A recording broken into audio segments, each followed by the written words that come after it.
Welcome back, detectives. Let's dive into another horrible case. The case of Jamie Hart and Carolyn Casey. Jamie Hart was born on November 14, 1977 in St. Louis City, Missouri, USA. After her younger sister Catherine was born, the family moved to Baytown, Texas, at a time when the oil industry was booming. Her parents wanted to find better job opportunities in this developing area.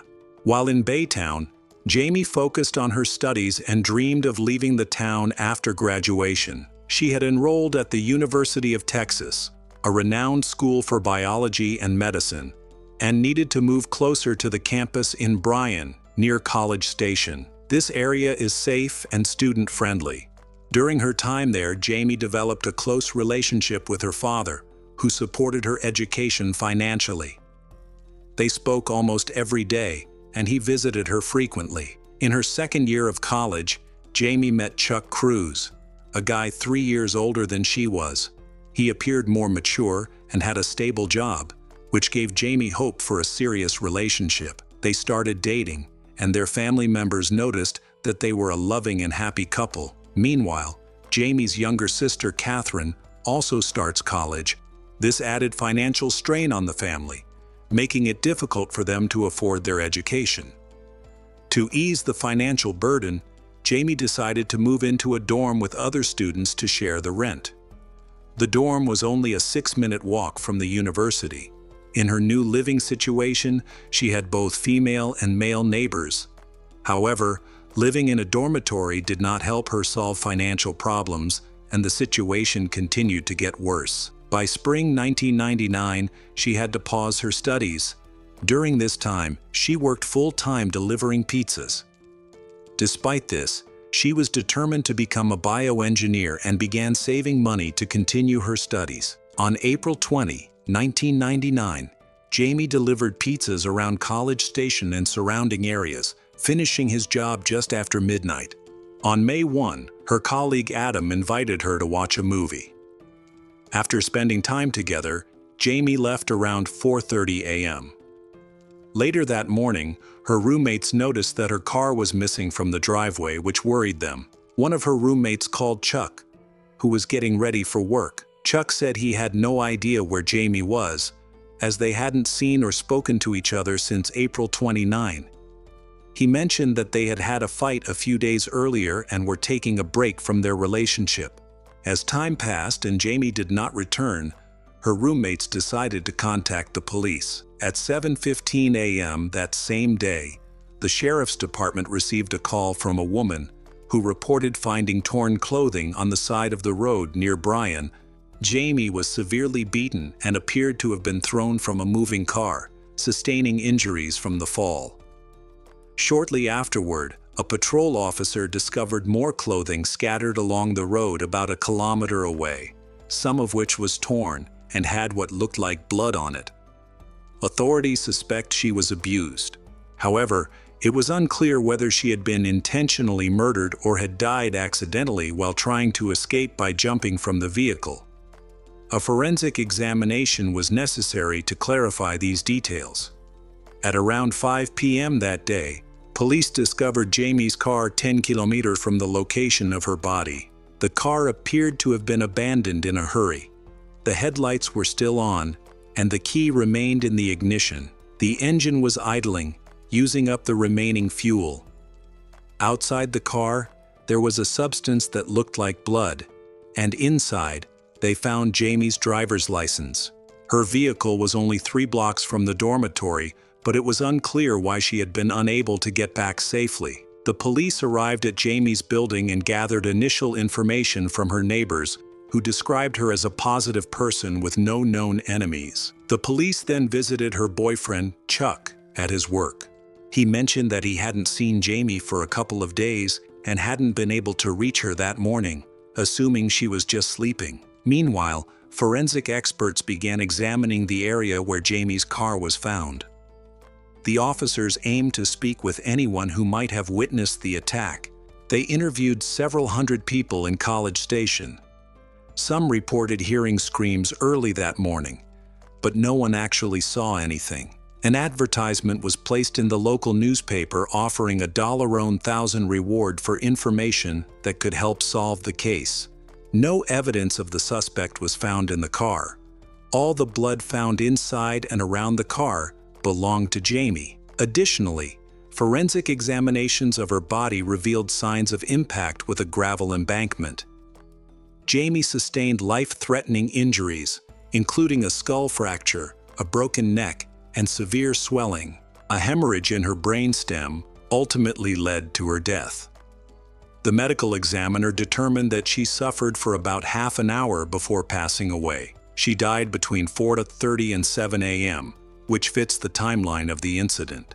It took several more weeks to get the man's DNA profile from Jamie's body after the abuse, but the DNA sample was so small that it was difficult to find any matches. Police then spoke to Jamie's close friends and family to piece together what happened on her last day. They discovered that on Friday, May 30, she was delivering pizza, which meant she visited numerous locations throughout the city. This was important as it allowed officers to gather the addresses for all her deliveries. They needed to investigate everyone at those addresses and collect DNA samples. The detectives learned that after her shift, Jamie went to a friend's house, Adam. When investigators met Adam, he appeared very upset about the incident. However, suspicions grew when he refused to provide a DNA sample. Adam stated that Jamie visited him from 1 a.m. to 4:30 a.m. and left afterward to go home. Because he refused to cooperate with the investigation, he became the main suspect in the murder. Following their conversation, detectives decided to track him. One investigator followed Adam when he stopped at a bar. After a few blocks, Adam drank a beer, and the officer, who had been observing him, waited until he was out of sight to collect the mug he had used for a DNA sample. The police also attend Jamie's funeral, where they meet her boyfriend Chuck. Unfortunately, no one could verify his alibi. He lived with roommates, and they were asleep at the time, so his story could not be confirmed. When asked for a saliva and hair sample for DNA testing, he hesitated but eventually complied. He was then offered a polygraph test, which he agreed to take. He failed every question of the test. As he grew increasingly anxious, he requested to retake the test, but he failed all the questions again, just as he had the first time. Chuck began to cry and confessed to having done several wrong things, but he didn't explain what those actions were. He acknowledged that they had argued shortly before the attack. Furthermore, one of the reports raised doubts about his relationship with Jamie, as she was considering another guy. So they decided to interrogate him again. During this second interview, he appeared very anxious and avoided making eye contact. He admitted that 2 days before Jamie died, they had quarreled over something trivial while at the grocery store. Chuck was questioned about his actions, and he eventually almost confessed. However, he denied any intention of harming Jamie and claimed that he was only discussing minor crimes. After this interrogation, he went to Dallas to stay with his parents and hired a criminal defense attorney. Chuck was frequently brought in for questioning, and the police confiscated his laptop and searched his car, apartment, while awaiting the results of the DNA test. Police believe the results will point to someone close to Jamie. Results later showed that the DNA did not match any individuals Jamie had interacted with that day, including the people she had delivered pizzas to. After this, everyone except for Chuck, who had failed polygraph tests, was ruled out as a suspect. Detectives were eager to accuse Chuck due to his unusual behavior, but he maintained his innocence and urged the detectives to conduct a thorough investigation to find the real killer. Unexpectedly, the Chicago police contacted Brian's department about a man who had been arrested and claimed to have information regarding the murder in Texas. However, it was ultimately determined that this was a separate case, unrelated to Jamie. Later, another witness came forward to the police. A student reported seeing a man abandon Jamie's car near the dormitory where it was later discovered. The witness observed the man closely and provided a detailed description, which did not match any of the current suspects.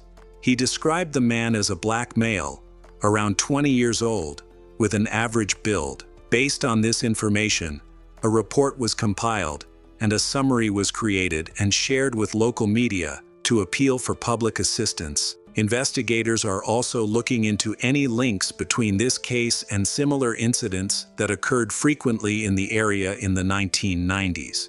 Meanwhile, the detective contacted Texas law enforcement agencies that specialize in serious crimes. All of them received a description of a young man who might be Jamie's killer. At the same time, Jamie's friends and acquaintances offered a $10,000 reward for information leading to a resolution of the case. However, after 6 months, the police still had no leads. By 2000, a year after the incident, the police still had no new information, and the detectives continued to suspect that Chuck might be involved. On May 28, 2000, Christine Lancaster, a 20-year-old student from the same university as Jamie, was visiting a friend whose apartment was just a 10-minute walk from where Jamie had been murdered. As she arrived at her friend's apartment, she was met with a shocking scene. Police were everywhere, and the area was cordoned off with tape.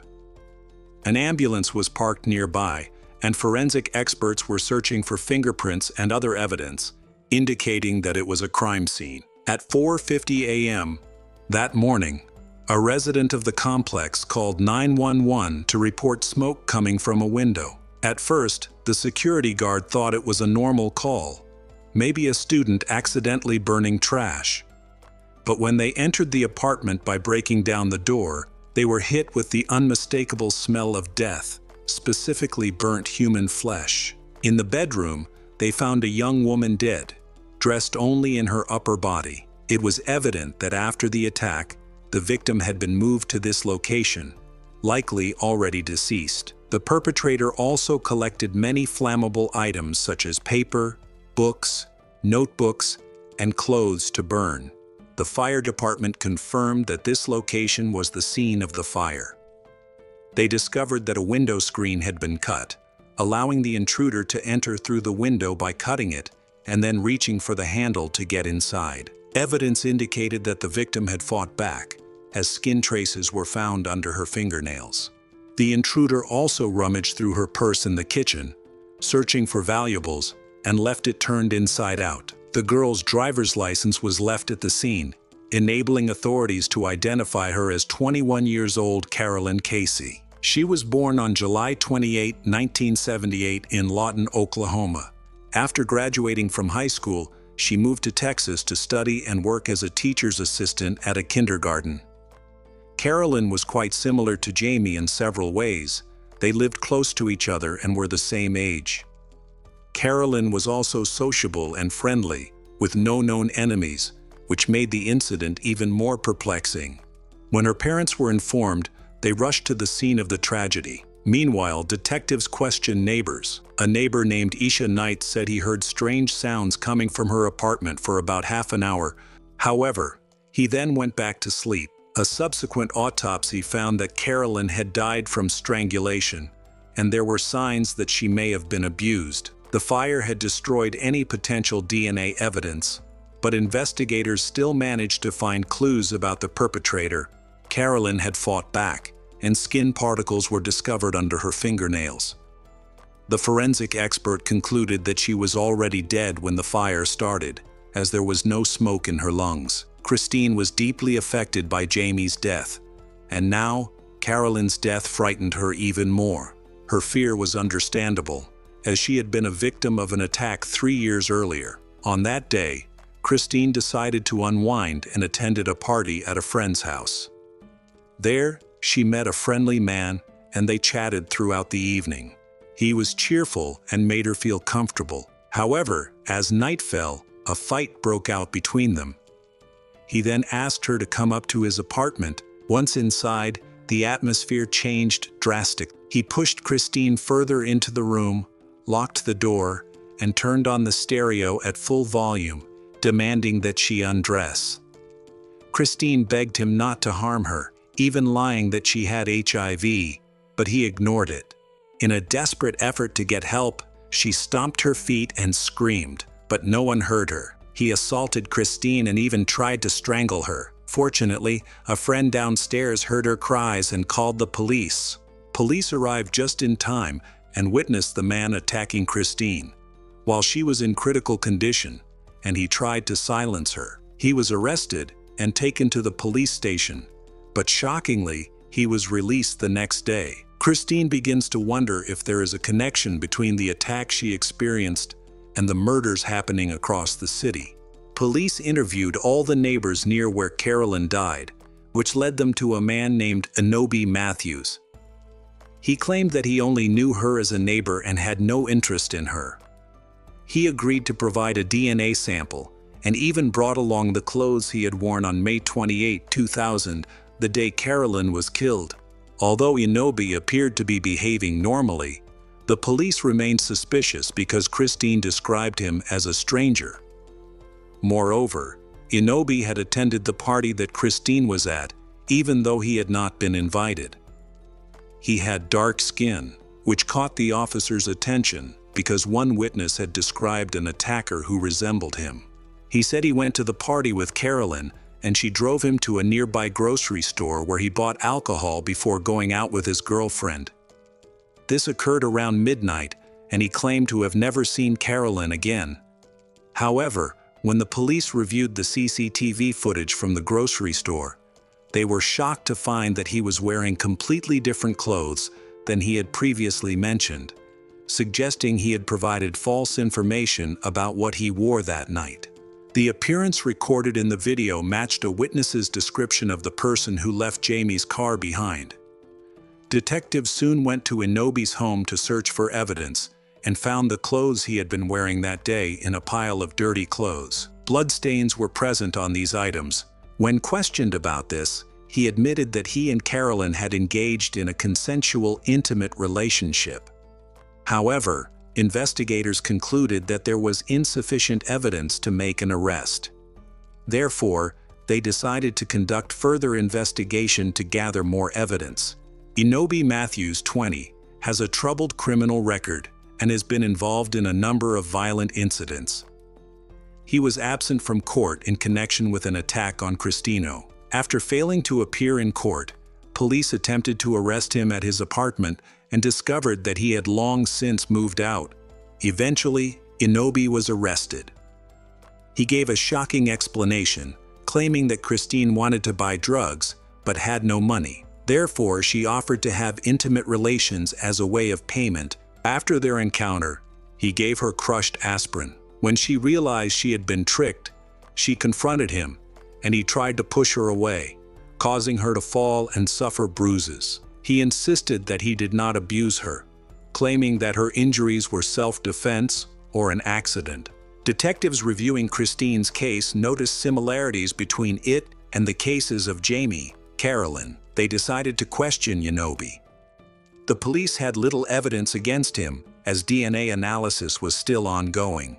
To apply pressure, an officer instructed a colleague to send a text message 10 minutes into the interrogation, stating in large letters that the DNA matched, without revealing any details. Initially, Unsolved denied any wrongdoing, but upon receiving and reading the message, he became confused and confessed. Although the DNA test results were not yet available, his confession was sufficient for his arrest on first-degree murder charges. Unsolved Matthews was born on April 14, 1976, into a dysfunctional family. Throughout his childhood and early adulthood, he faced many difficulties. He dropped out of school at 17, got married, and had his first child. Over the next few years, he had 3 more children, but showed little interest in them. During this time, he worked as a handyman, dealt drugs, and took on odd jobs to support himself. In the early 1990s, Unsolved faced 4 charges of animal cruelty. Although convicted, he was released shortly afterwards. In 2008, he was convicted of forcing his girlfriend to have an intimate relationship, but he did not serve any prison time. He is famous for his ability to lie, and his lies often benefit himself. Following this, He was involved in other similar cases, receiving relatively light sentences and eventually being released under conditional terms. Inoue later discussed Carolyn's case and considered it an unintentional murder. He once again considered himself the victim, claiming that she attacked him first. When questioned about Jamie, he first denied any wrongdoing, but later admitted that he had broken into Jamie's car and assaulted her on May 1, 1999. He attempted to abduct her to escape. In a tragic turn of events, she jumped out of the moving car and suffered fatal injuries. Jamie's boyfriend, Chuck, eventually cleared the police of their suspicions and was satisfied with that. He repeatedly asserted his innocence and expressed concern that the killer might strike again. Chuck blamed the police for Carolyn's death, believing that it could have been prevented if they had pursued the actual criminal. In June 2001, a trial was held for the case of Carolyn. Several girls who were also victims of Inoue testified against him. They revealed that Inoue's preferred method of torture was to strangle his victims until they lost consciousness, then wait for them to wake up and strangle them again. He also took pleasure in torturing animals. DNA tests confirmed that his samples matched those found at the crime scenes. The jury found him guilty of Carolyn's murder and sentenced him to death. Additionally, for the murder of Jamie, he received a life sentence without the possibility of parole, in addition to the death penalty. He was imprisoned in 2001, awaiting execution. Statistics showed that the average time a criminal spends on death row before execution is over 10 years, often due to appeals for reduced sentences. However, Inoue did not pursue this option. He confessed to his crimes, which led to a faster execution. On January 6, 2004, he received a lethal injection. He chose not to make a final statement, but after the injection, he raised his hand and blew a kiss to his family, expressing his love for them. Many felt that his passing was not enough to make up for the horrific deaths of his victims, and it is believed that he may have harmed many more. Before the heartbreaking cases of Jamie and Carolyn, there was another victim named Misty Johnson. She was lucky to survive an attack by Inoue, who threatened to kill her if she did not comply with his demands. Although Misty reported the attack to the police, her story was questioned. Inoue claimed that their encounter was consensual and that there was no way to seek justice, leaving Misty feeling she had no choice but to withdraw from the situation. Stressed and hurt, she quit her job and moved to another city. Misty now regrets her decision and believes that if she had acted differently, she could have protected the other girls and saved their lives. Christine also struggled with guilt over Jamie and Carolyn's deaths for a long time. She eventually married, had children, and now lives in Spring, Texas. She works as a teacher and devotes herself to helping victims of violence and abuse. Welcome back to our channel. Today, we will delve into a new case. The case of Bridget Frisbee. Bridget Frisbee was born in December 1993 in Katy, Texas, USA. Shortly after her birth, her parents abandoned her, and she was placed in an orphanage. When Bridget was 18 months old, Robert Frisbee and Catherine visited the orphanage. After years of trying without being able to have children, they decided to make Happy the baby abandoned by her parents. Catherine had always longed for a daughter, and from the moment she first met Bridget, she felt a deep connection. Without hesitation, Robert and Catherine decided to adopt Bridget. From then on, they providing Bridget with a family full of love and protection. Bridget was an active and kind-hearted child. From a young age, she developed a passion for horseback riding, poetry, and painting. Her positive and friendly nature helped her make many friends. Her adoptive parents often wondered how her biological parents could have abandoned such a wonderful child. However, despite her cheerful demeanor, Bridget faced significant challenges throughout her life. When Bridget was 10 years old, Her adoptive mother passed away after battling a long-term illness for several years, despite always being cared for and encouraged by family. Catherine's death was a devastating loss for Bridget, who had seen Catherine as her real mother. During this difficult period, father and daughter grew closer, supporting each other as they navigated their grief. Robert deeply loved his daughter, and over the years, they built a warm and trusting relationship. As Bridget grew older, her rebellious nature became more and more evident. Robert struggled to keep up with her boundless energy, but she continued to embrace life with enthusiasm. Despite their differences, they maintained a close and loving relationship. Bridget was an active and lively student. She excelled academically and had ambitious dreams for the future, much to her father's delight. She aspired to attend college and build an independent life. On April 3, 2011, a group of teenagers were riding motorcycles along the edge of a Texas forest. This was a strip of land planted near the family's home. The area was usually used for riding dirt bikes and ATVs. Towards the end of the trip, the young athletes saw something suspicious off to the side of the trail. Venturing slightly into the woods, they made a horrifying discovery: a human body. Realizing the importance of preserving evidence, the group refrained from disturbing the scene. They observed blood on the girl's clothes and head, and it appeared that someone had attempted to hide the body by covering it with branches and leaves. However, the concealment was so poorly done that the body was visible even from a considerable distance. The police were immediately called to the scene, where the high school students waited for their arrival. None of the teens recognized the girl.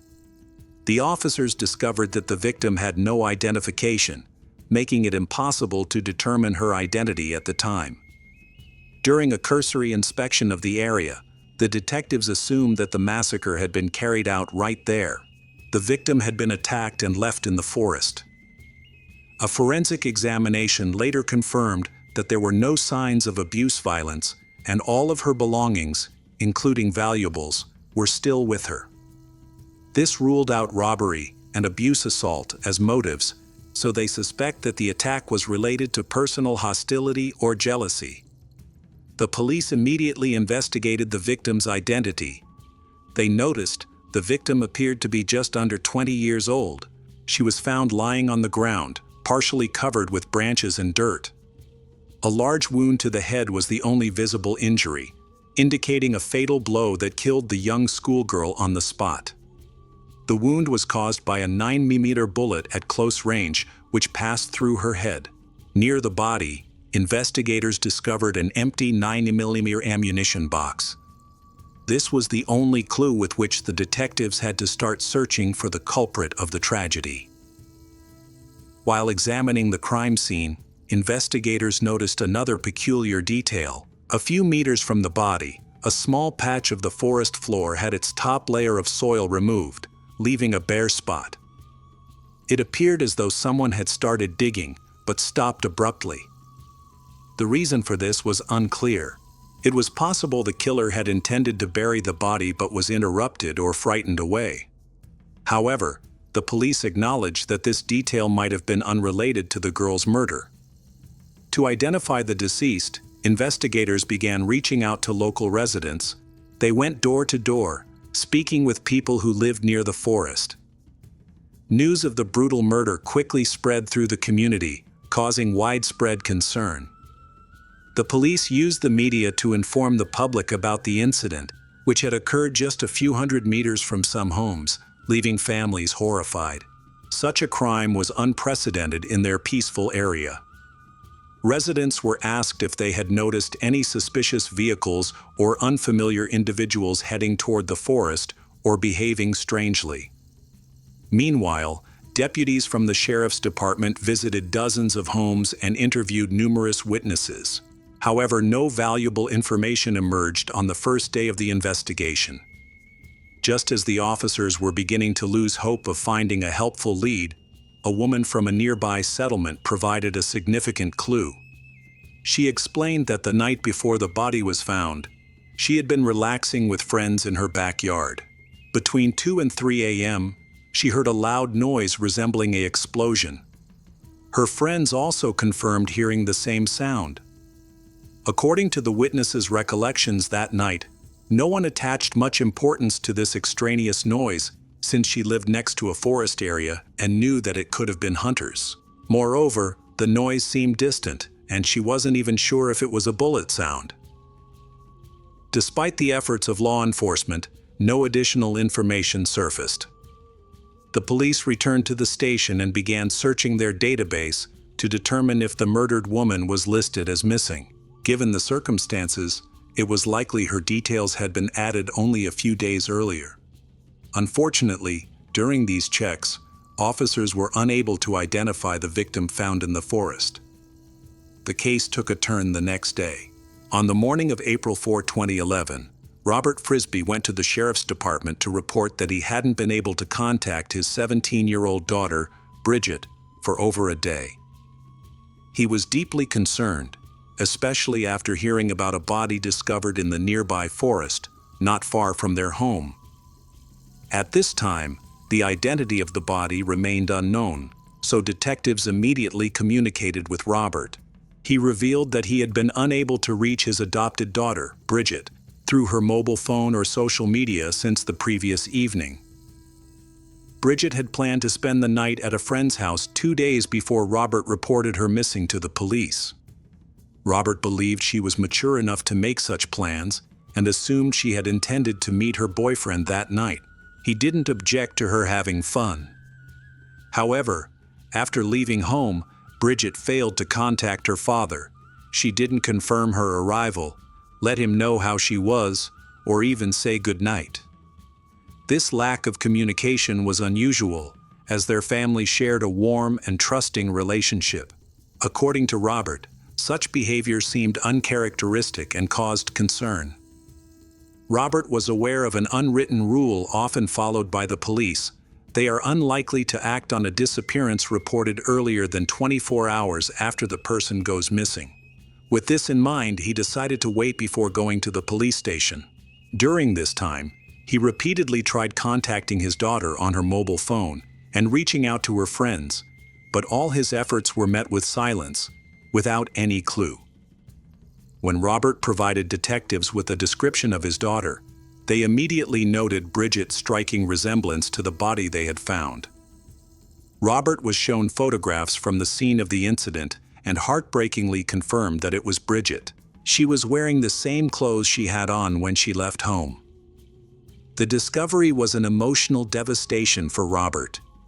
Years earlier, he had lost his wife to a serious illness and still deeply missed her.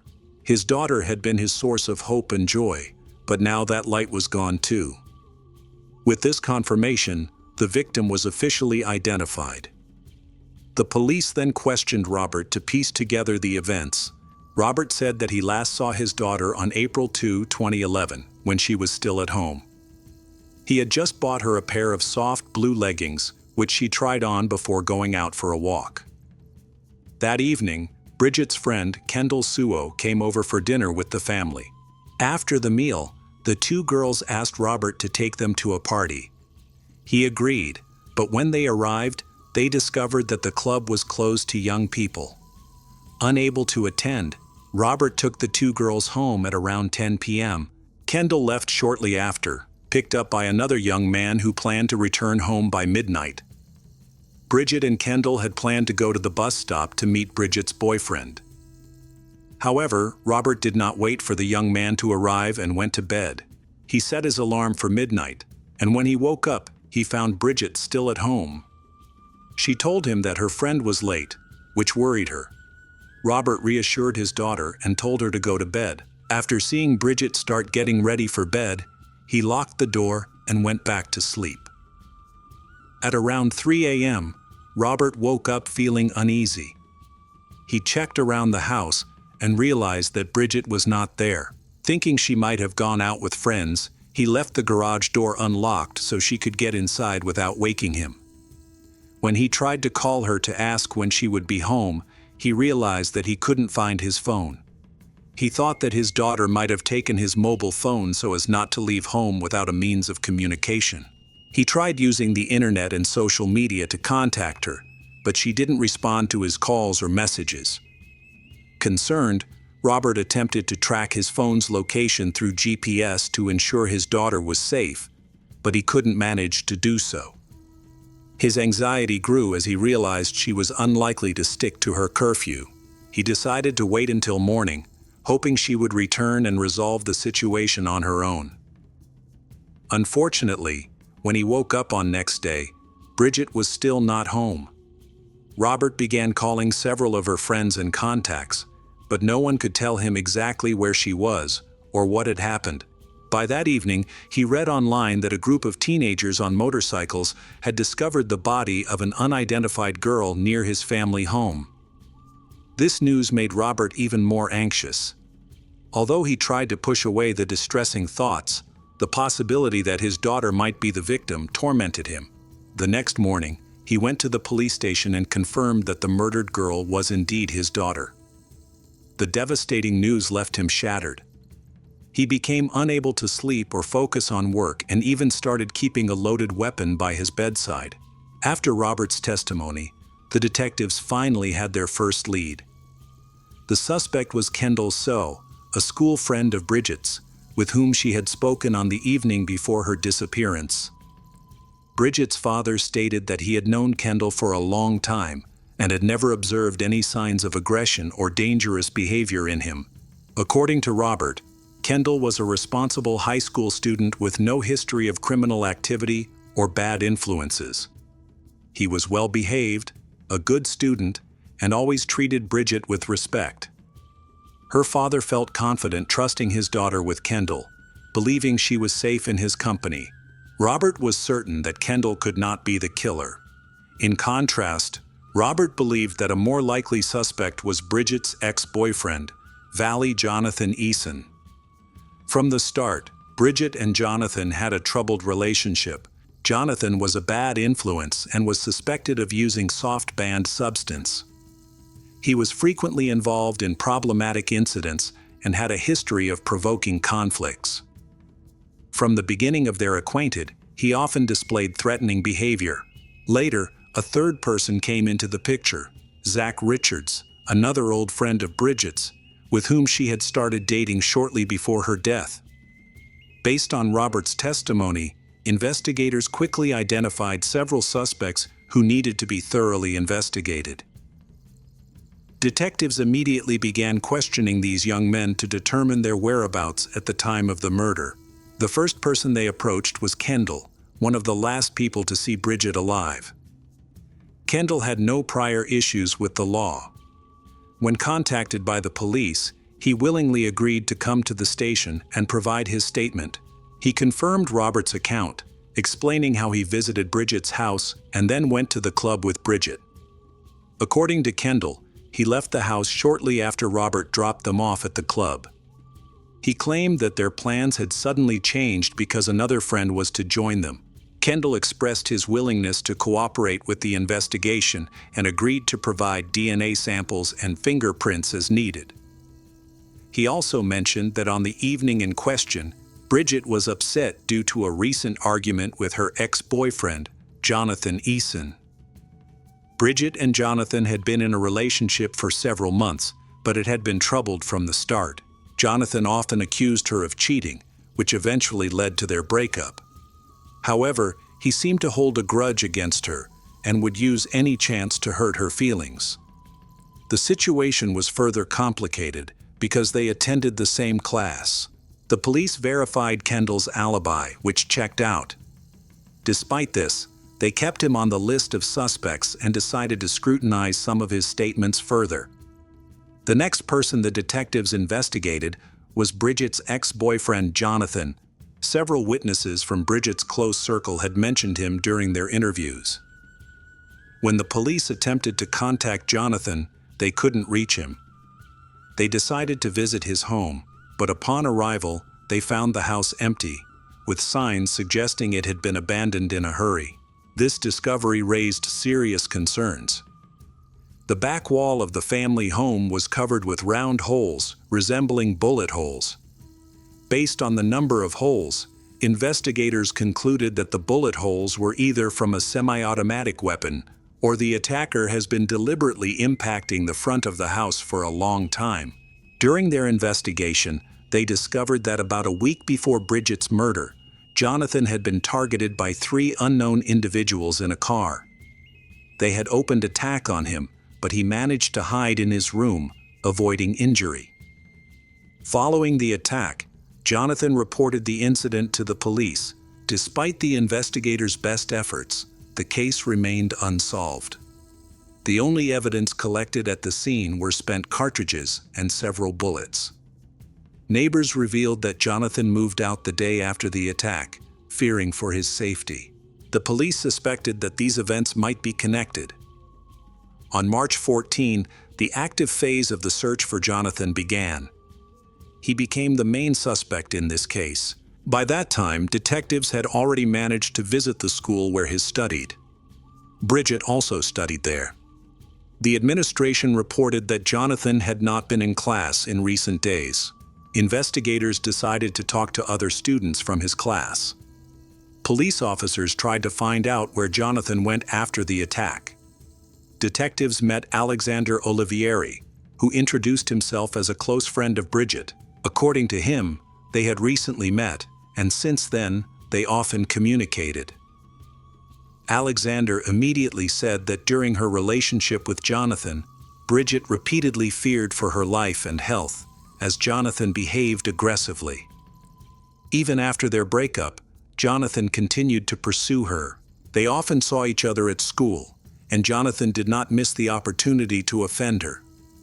All this often ended in quarrels and confrontations.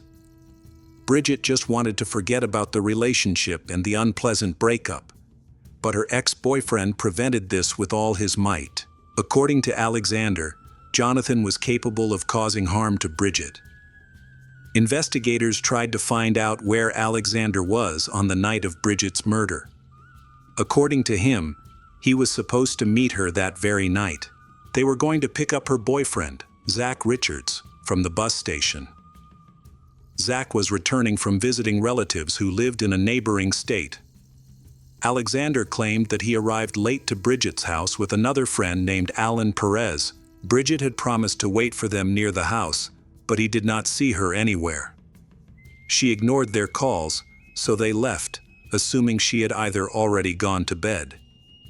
They met Zach and drove around the city for several hours before returning home at around 5 a.m.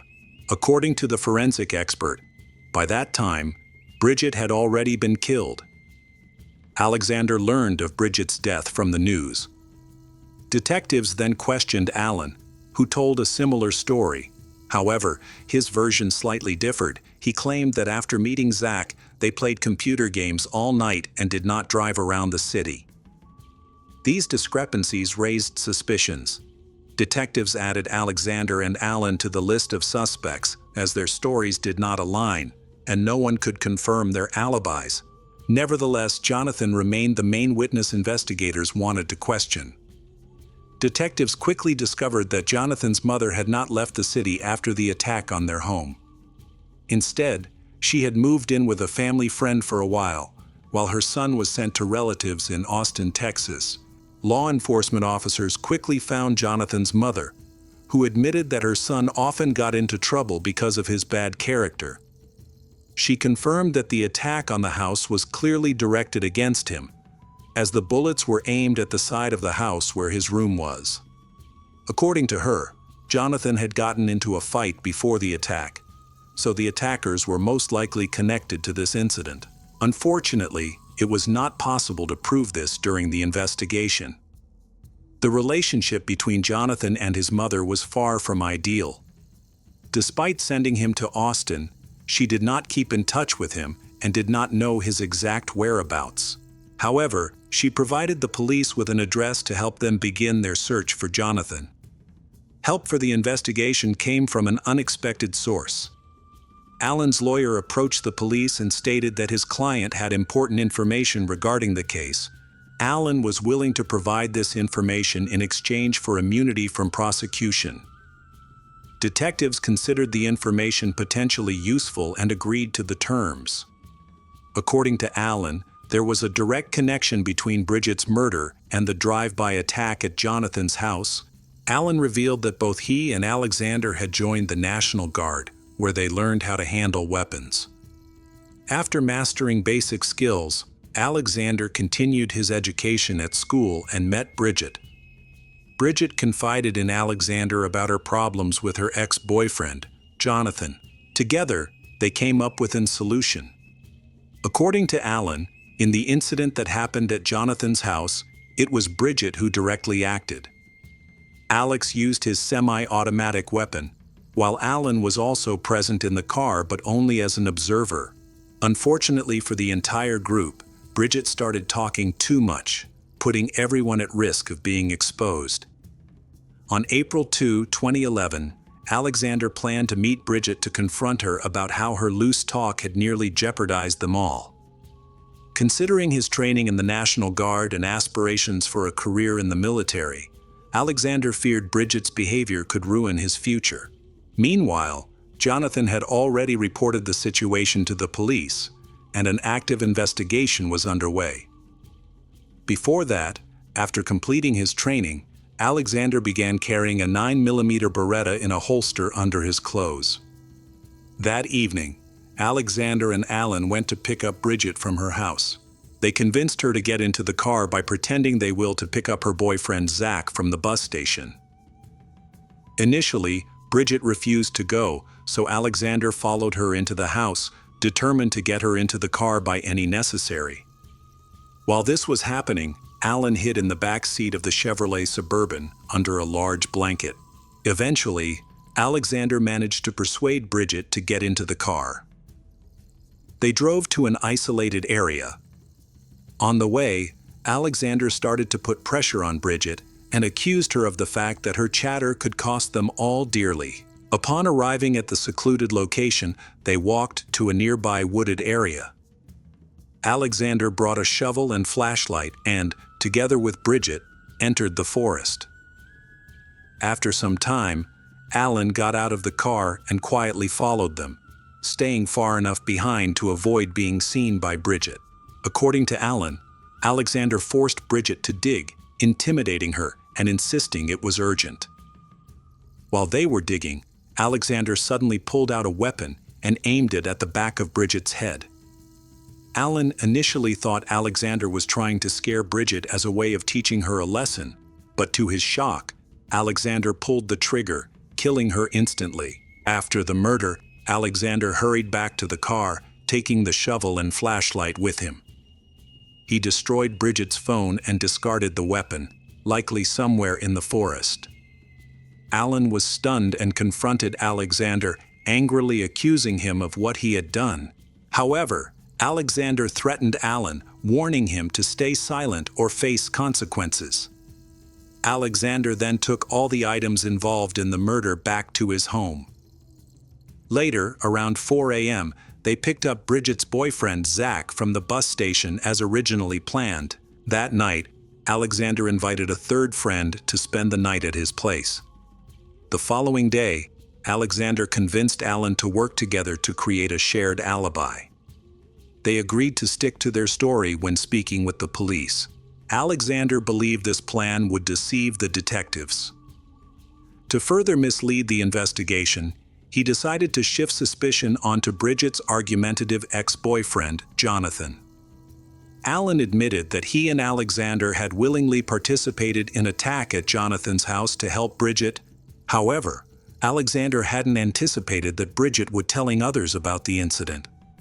According to Alan's confession, Alexander saw no other solution than to kill Bridget to protect his future. Later, investigators questioned Zach, Bridget's boyfriend. Zach confessed that he had known about the attack at Jonathan's house. He also confirmed that Bridget had started sharing the story with others. Bridget had even considered posting about it on social media to intimidate Jonathan, which enraged Alexander. He repeatedly begged Bridget to drop these plans, but she refused to listen. On the evening of the meeting, Zach knew Bridget was supposed to arrive with two friends, but when the car arrived, she wasn't in it. When asked about Bridget's whereabouts, Alexander said he couldn't reach her. A few days later, Zach learned of Bridget's death. Alexander Olivieri was immediately arrested, and during a search of his home, police were unable to find the weapon believed to have been used in the car attack, as well as the weapon used to kill Bridget. However, they did find instructions for a weapon model that matched the shell casings discovered at the crime scene. Investigators also recovered a shovel that Bridget had used to dig a hole in the forest before being shot. Her DNA was confirmed to be on it. A thorough inspection of Alexander's car revealed numerous fabric fibers. However, Alexander never admitted to his actions. Instead, he attempted to shift the blame onto Alan. At this time, the prosecutor's office presented strong evidence disproving his claims. During the investigation, video recordings from 2010 were uncovered, showing Alexander demonstrating his use weapon skills with the same type of weapon used to kill Bridget, and in the attack at Jonathan's house. FBI agents took an active part in the investigation. A few days before the trial, they presented the results of fiber analysis conducted on materials collected from Alexander's car. The fibers matched the artificial fur on the victim's clothing. Bridget had been wearing a bright and distinctive outfit, making it easy to trace the source of the fibers. Additional evidence has strengthened the case against Alexander. Alexander's lawyer advised him to remain composed during the trial. He chose not to testify and never confessed to the murder. His cold demeanor made him appear calculating and unfeeling. On August 1, 2012, Alexander was found guilty and sentenced to 60 years in prison with the possibility of parole after 30 years. Bridget's father deemed the sentence fair and expressed hope that Alexander would never be released. As promised by the police, Alan was not prosecuted for any of the incidents described. Welcome back to our channel. Today, we will explore a new case. The case of Paul Lambert. The world is full of mysteries, and sometimes danger is closer than we realize. Today's story illustrates how even ordinary events can become a nightmare for someone. Paul Lambert, who was born Paul Scales, was born in 1980 in Queensland, Australia. He had an older sister and several half-siblings from his father's side. When Paul was 4, his parents decided to divorce and agreed that their mother would have custody of the children. Despite facing some challenges during this time, Paul appeared to be a typical child. However, as time went on, his mother began to notice troubling behaviors in him. She took him to a doctor, who diagnosed him with a disorder related to his parents' separation, suggesting that it would improve over time. Unfortunately, several years passed, and Paul's behavior continued to deteriorate. By the time he was 10, his mother was nearly in despair, as her son had become completely uncontrollable. He was diagnosed with multiple conditions, including attention deficit hyperactivity disorder, and began treatment that seemed to provide some relief.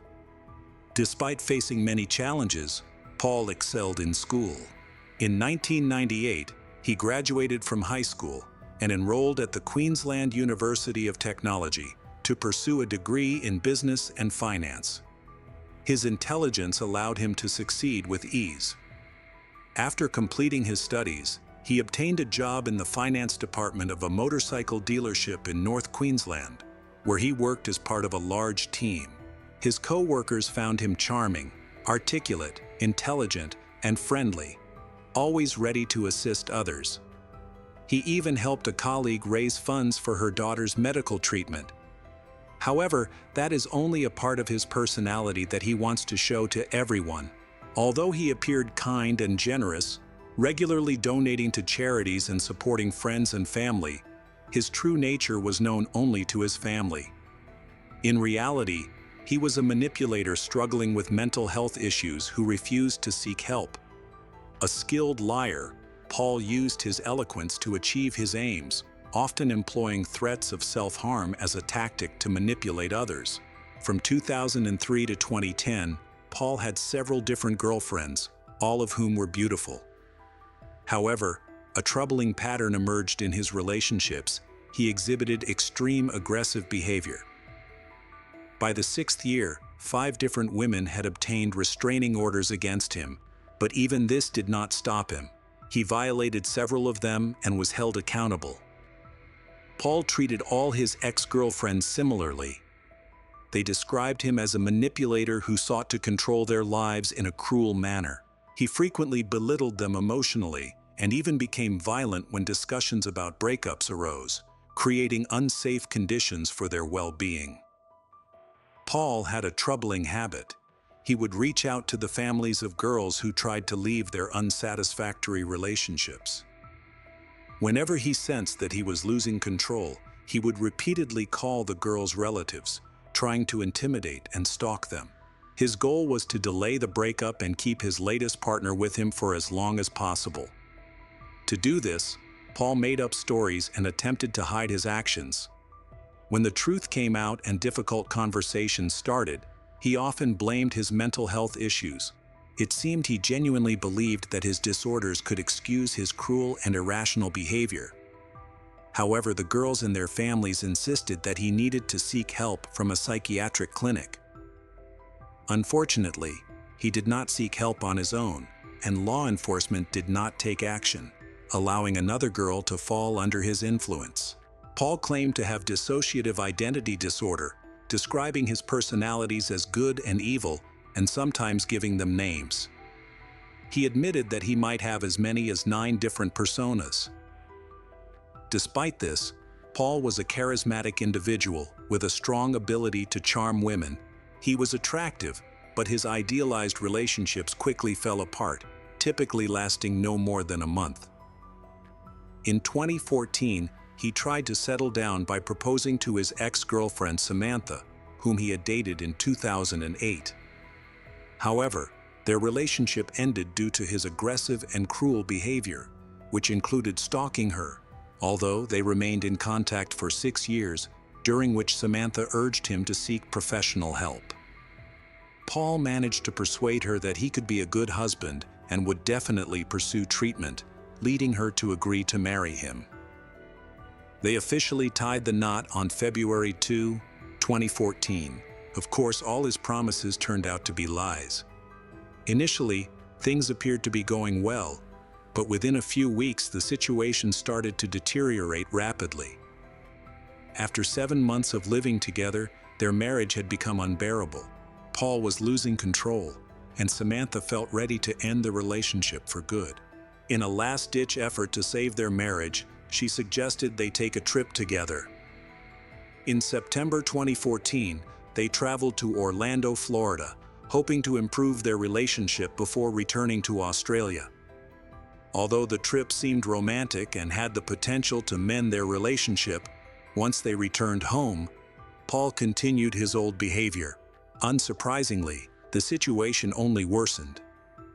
Then, Paul creates a profile on Tinder, presenting himself in the best possible way. He received messages from many women, but was searching for something truly special. He connected with Brittany Killa, a beautiful and well-known 32-year-old television presenter with a promising future.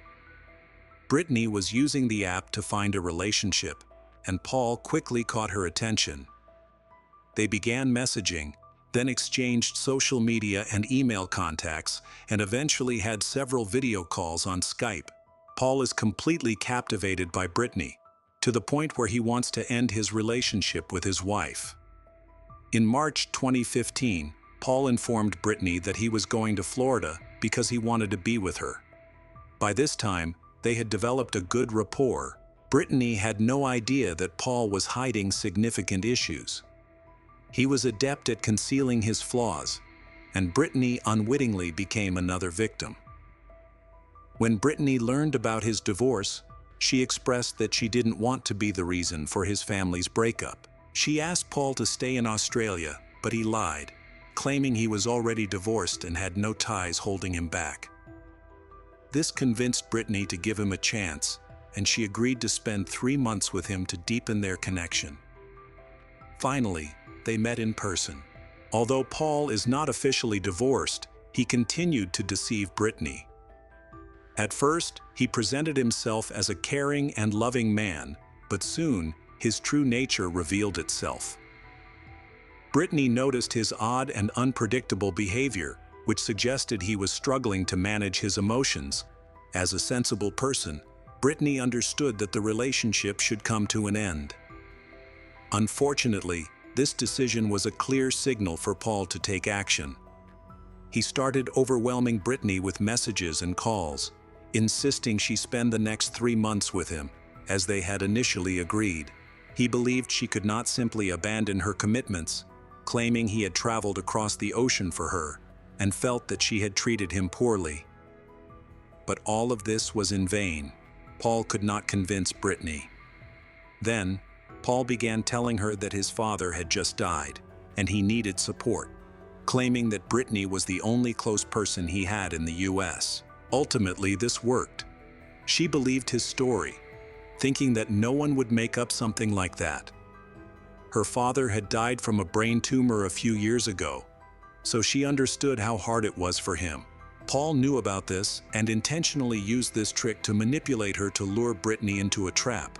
She supported him and tried to build their relationship. Of course, this didn't affect his behavior. He became increasingly unstable. So after a while, Brittany decided to cut ties again. Then, Paul began to threaten to take his own life. Unfortunately, this trick worked again, and their relationship continued. What bothered Brittany most was her boyfriend's behavior when she had to work away from home for long hours. He sent her dozens of messages and emails, and could even call her when she was on live air. Naturally, this was a significant problem for the journalist, and could potentially cost her the job she had dedicated her entire life to. Brittany couldn't withstand the pressure and tried to break up with him again. Then he started making up new absurd stories that became increasingly bizarre. Paul started telling her that all this time she had not been dating him, but his twin brother, who was the one behaving inappropriately. This time, Brittany did not believe these stories. Then Paul recounted how he had been abused in childhood, claiming that this had led to his current emotional state. Paul again tried to elicit pity from Brittany in every possible way. This whole lie culminated in he confessing that he had a brain tumor and would soon die. Paul added that he was afraid of dying alone. He was once again convincing enough for Brittany to believe him. All of this led to the continuation of their relationship. But Samantha lived in constant fear. She cried every day, and panic attacks began. During the day, Brittany was so tense that she felt constantly unwell. She planned to exit the relationship again, but Paul was prepared to keep her. He threatened to expose naked photographs of her. Now her career, which she had built her entire conscious life around, was at stake. Paul even started sending threatening messages on Brittany's social media, calling her a killer and hinting that he would take his own life if she broke up with him. As a result, Brittany was forced to delete several of her social media profiles. As a public figure, she needed to manage her social media presence to promote herself. Naturally, Paul was aware of this and willingly used it as a means of control. All of this could not continue indefinitely. Eventually, Brittany left him and contacted the police. Like all the previous women in this period, he actively bombarded her with compromising messages and stalked her wherever he could. She reported all of this to law enforcement, who took the case seriously. On May 11, Brittany sent a text message to Paul, warning him not to stalk her anymore and not to try to contact her through any means of communication. Then Paul sent 2 more letters demanding payment in exchange for stopping his harassment. In reality, Paul earned a decent living from extort money. He was very frugal, drove an old car, and rented a tiny, modest apartment. However, in the following days, Paul still showed no signs of stopping his bullying actions. It seemed he was still trying harder to cling to his victim. During this period, he began talking about his 9 personalities. Brittany was in shock and terrified, as she had never dealt with people suffering from dissociative disorders before. Thanks to Brittany's work through social media and television, Paul was able to easily gather information about her. He followed her through news broadcasts and publications. Paul began showing up near Brittany's home and workplace uninvited, and he was able to intimidate her to the point that it became increasingly difficult for her to go on live broadcasts. During those moments, she couldn't feel calm in front of the camera because of the overwhelming fear. Thanks to the lawyer hired by Brittany, Paul was arrested and charged with stalking and extortion. Eventually, he admitted to stalking but again claimed he was insane. During this time, Brittany learned that all of his stories about twin brothers and tumors were false. His father was actually alive and well. She was shocked by the extent of his deceit. Soon after, Paul was deported to Australia and banned from entering the US. After being forcibly sent back to his home country, he changed his last name to Lambert, his mother's maiden name. This seemed to be his attempt to clear his name, which had been tarnished by legal issues. When Samantha found out about his deportation, she contacted the police because she was worried he might try to come back to her since they were still married. As a result, the police issued a restraining order against Paul from approaching her. Despite this, Paul continued to harass her with calls and messages, but she chose not to respond. On February 22, 2016, Paul persuaded Samantha to go with him to a divorce lawyer to sign the divorce papers. She agreed, which turned out to be a grave mistake. During the ride, he began to insult her and threatened to crash the car so they could die together. When Samantha asked to be let out, Paul suddenly sped up, and in the panic, he hit her in the face. Fortunately, she managed to escape from the car and call the police. Paul was subsequently arrested and charged with kidnapping and assault. They finalized their divorce on June 19 of that same year, and Paul faced a Queensland court where he was sentenced to 10 months in prison. However, he was released on parole shortly after. Following his release, he was placed on 12 months of probation and had his driver's license suspended for 2 years.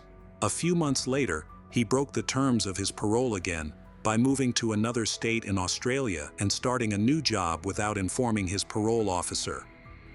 Initially, law enforcement was unaware of his actions. Each time he was supposed to check in, he flew from state to state, pretending to live his previous life.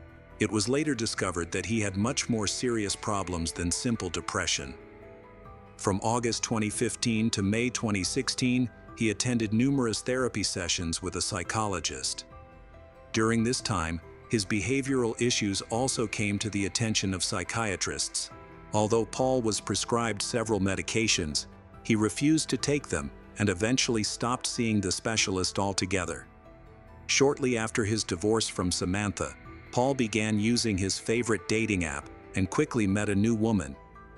This woman was Angela J., a 28-year-old doctor who had just finished her residency and worked at a hospital in Sydney, located hundreds of kilometers away from him in another state.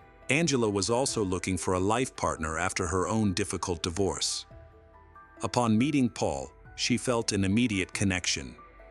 They went on their first date, followed by several more, during which Paul acted calmly to win her over. Angela noticed they had a lot in common and eventually invited him to meet her family. While she seemed genuinely happy, her father sensed something was wrong within minutes of meeting Paul. He warned his daughter that this man would bring trouble, but sadly, his warning went unheeded. Angela and Paul had an agreement. She would focus on her career and not be disturbed during the weekdays while working at the hospital, and they would meet on weekends. Initially, everything went well, but soon Angela began to feel uneasy. She sensed that someone was watching her and discovered that someone had entered her home without permission while she was at work. Paul started to act increasingly provocatively, prompting Angela to end the relationship. When she shared this news, Paul cried and resorted to his usual tactic of threatening self-harm. When she tried to set boundaries, Paul revealed that he had a personality disorder. He escalated the situation by inventing a fake friend named Dan, buying a phone for this imaginary friend, and using Dan to manipulate Angela further, claiming that he was end his life due to her desire to break up. This made Angela feel guilty.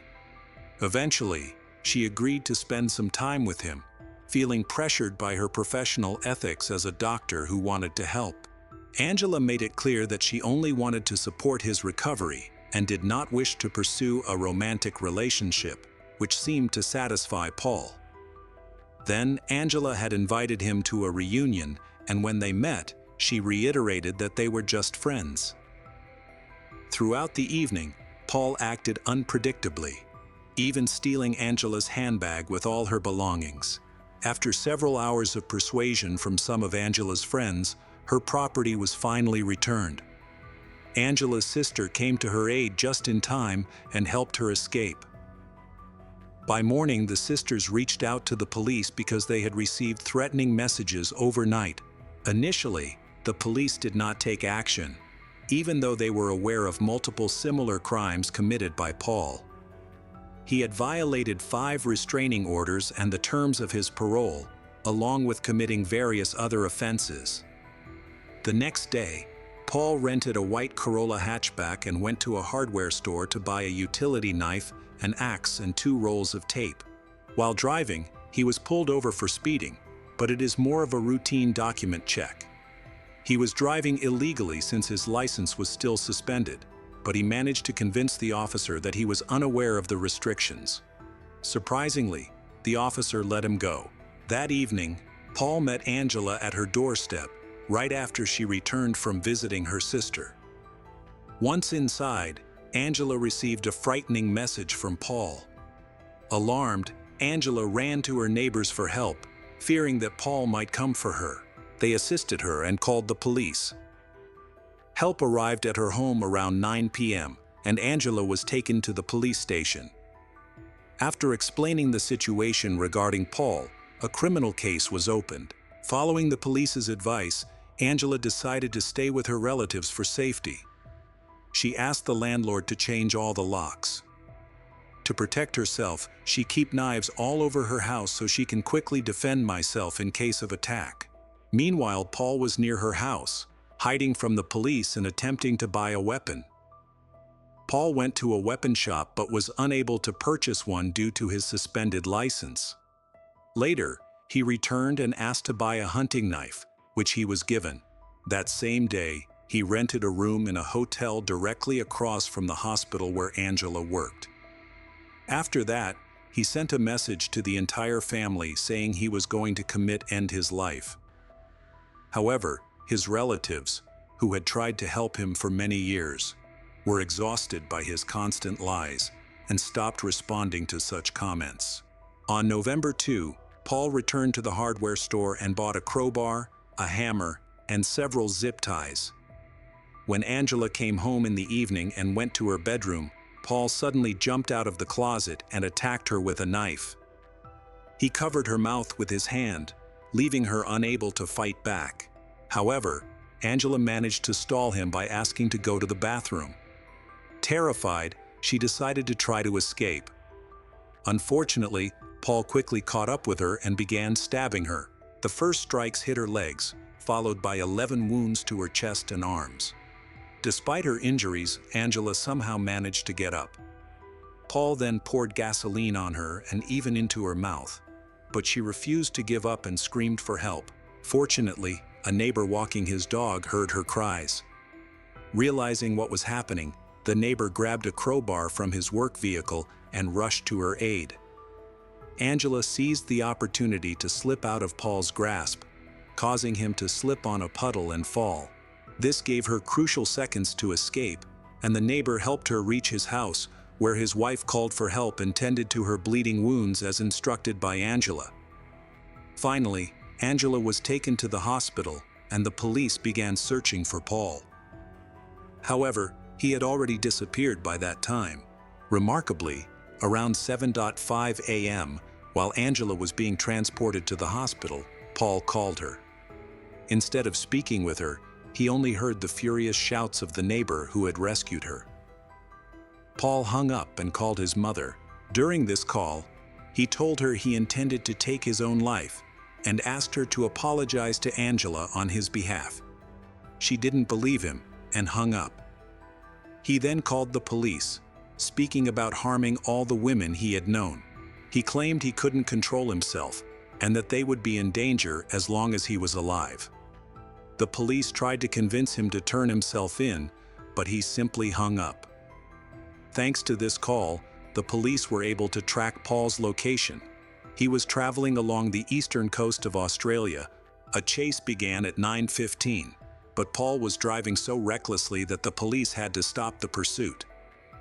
They set up spike strips on the road, which successfully halted his vehicle. Paul exited the rented car with a knife and ran down the road until he encountered 3 officers. Although the officers had their weapons drawn, Paul showed no intention of surrendering. He was blinded by a powerful flashlight, which only made him more aggressive. Meanwhile, the police attempted to negotiate with him, urging him to give up, but he seemed intent on dying. Paul even shouted, asking what he needed to do for the officers to open fire.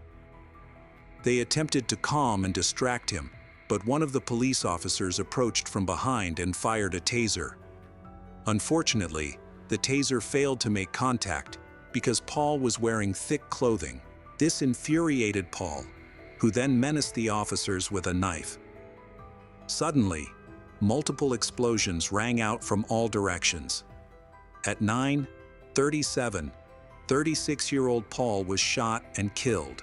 His wife was informed of the incident, but she was unable to cry or feel upset. Angela was in the hospital at the time. She had been saved and was not in danger of losing her life despite suffering 11 stab wounds. Upon hearing that Paul could no longer harm anyone, Angela felt a sense of relief. Many women who had been victims of stalking experienced varying degrees of depression and post-traumatic stress, but ultimately, they all managed to rehabilitate and recover.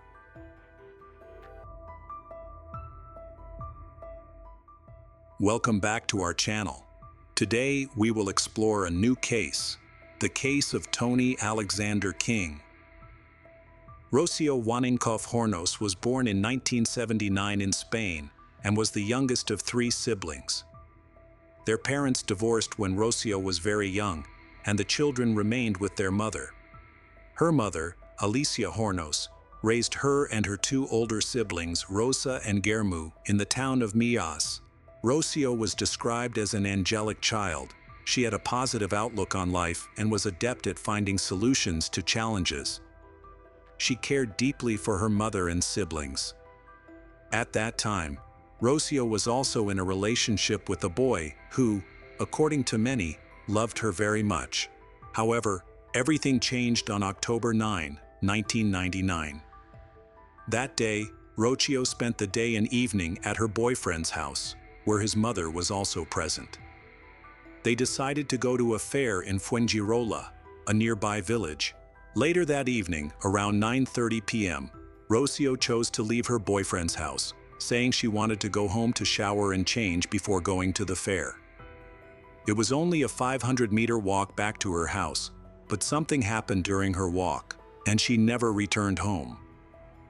Rocio's mother thought her daughter had gone to the fair with her boyfriend or friends, so she didn't raise the alarm when Rocio didn't come home. Rosa and Guillermo were also waiting for Rocio at home, but hadn't heard from her either. When Rocio still hadn't returned by the next morning, Alicia became anxious. Alicia called Rocio's boyfriend. He said he hadn't seen Rocio and confirmed that they had planned to go to the fair, but that at the last moment, he fell asleep and didn't go anywhere.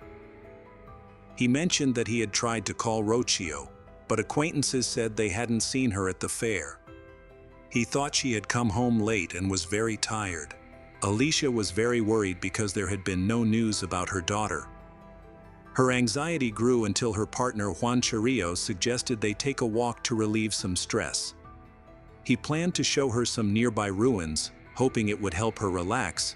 Many people had reassured them that their daughter would return soon. As they walked, everything seemed normal, until Alicia spotted a pair of sneakers on the ground. She believed they belonged to her daughter. Continuing through the vacant lot, she became increasingly alarmed when she saw bloodstains and a piece of fabric. Feeling agitated, Alicia was convinced that something terrible had happened, so Juan called the police for assistance. The police arrived and secured the area to search for evidence. In addition to the sneakers, bloodstains, and fabric, they discovered tire tracks that had crossed over a puddle of blood, as well as a cigarette butt from a brand not commonly found in Spain. After analyzing the evidence, they found that the DNA from the cigarette butt did not match any records in the database, but they preserved the sample for future testing. The tire tracks indicated that the car involved was quite old and had not been made in Spain for 6 years. It was also determined to be a small vehicle. Since Rocio had practically vanished in the middle of the night, it was very difficult to find witnesses, especially since the area was not crowded. However, the first witness came forward after the evidence was collected. He was a taxi driver who reported that on the night of Rocio's disappearance, around 10 p.m., he was driving home from work and passed by the street where the evidence was found. He heard screams and became very scared, so he closed the windows of his car. The taxi driver also noticed a man inside an SUV and was able to provide a description of the man, which was used to create a composite sketch. The photo sketch was disseminated across all media outlets, so that people could provide information about this man if they knew anything. At the same time, the police were searching for this person in the nearby grove. In cases like this, the last person to see the victim, especially if they were a romantic partner, often becomes the main suspect. In this instance, that person was Jose Antonio Rios. The police examined his phone and interrogated him 6 times. His account raised suspicions for several reasons, one being that he couldn't recall what the victim was wearing that day. The victim's family provided information that contradicted Jose's statements. They stated that she was wearing a white t-shirt with a Nike logo and purple pants, but Jose insisted he had never seen her in that outfit. He claimed he was unfamiliar with the white t-shirt. Additionally, Jose's mother confirmed that the victim had been wearing a jacket when she left their house at 9:30 p.m. and she had helped fasten it on her. Jose's family was taken aback to find that the jacket was still at their home, suggesting that Rocio must have returned to Jose's house in different clothing that day. Jose insisted on his original account. When Rocio went her home, he fell asleep and he didn't know anything else. The location where the evidence was discovered was very close to Jose's house. If the girl had been screaming, as the taxi driver stated, Jose should have heard her since he lived on the lower floor. He claimed he didn't hear anything, and neither did his family. There was no way to verify his alibi as he claimed to have been sleeping at home. Only his parents and a few relatives could confirm that. It was also odd that he didn't offer to take his girlfriend home at such a late hour, even though they could have gone to the fair together. No suspicious calls were found on his phone, leading the investigators to halt further questioning. He appeared in various media outlets to talk about Rocio, expressing hope for her return and participating in the search efforts. The search for Rocio included all nearby areas, with the central zone being where the evidence was found. Alicia suspected that the attack might have occurred there, and there were concerns that Rocio could be seriously injured or even dead. They searched within a 75-kilometer radius of the location where the evidence was discovered. Alicia appeared on television, pleading for assistance in finding her daughter. In her desperation, Alicia consulted several mediums, all of whom claimed that her daughter was still alive. The search continued tirelessly until November 2, 1999. Unfortunately, that day ended in tragedy when police and family members discovered Rocio. She was found deceased near Los Altos del Rodeo Sports Club. The property included a lot with a tennis court, where Rocio's body was located. She was found under a tree by the owners of the court. Rocio was naked and had sustained stab wounds, burns, and significant damage to her body from lying beneath the tree for an extended period. The level of decomposition was so advanced that her identity could not be determined through physical features, and she was ultimately recognized by the jewelry she had been wearing that day. The autopsy determined that Rocio died on the same day she went missing. She had 9 stab wounds in various areas of her body, with marks from the weapon on her bones. Her throat had also been cut. 2 tied garbage bags were found near her body, suggesting that she had been transported to the location by car. These bags likely served to prevent blood from staining the trunk.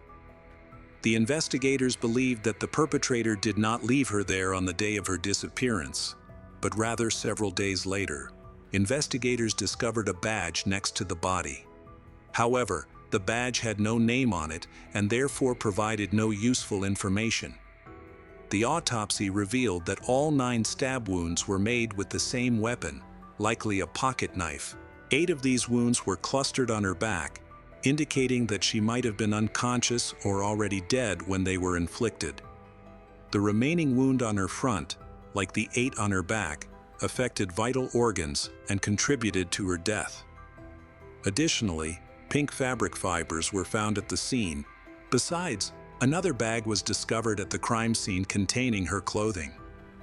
This bag held a hair that did not belong to Rocio, as it was dark, while she had blonde hair.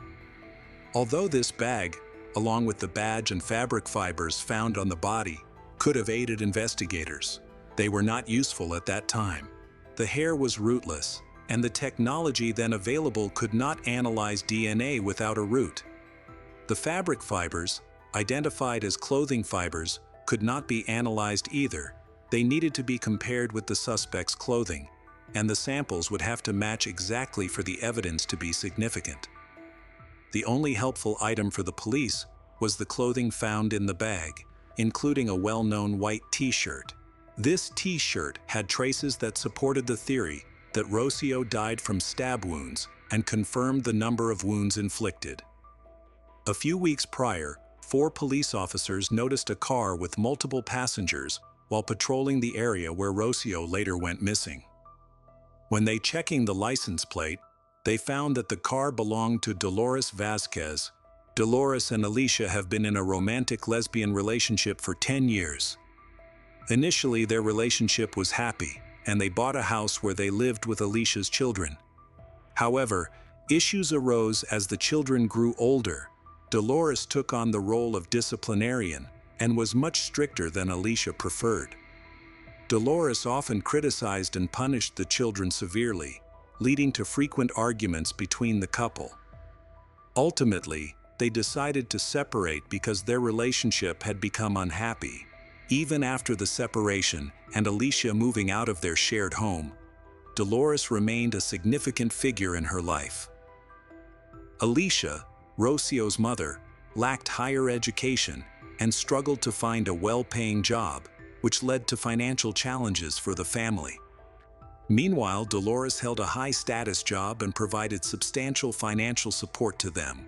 She often expressed her love for Alicia's children as if they were her own, particularly for Rocio, whom she practically raised.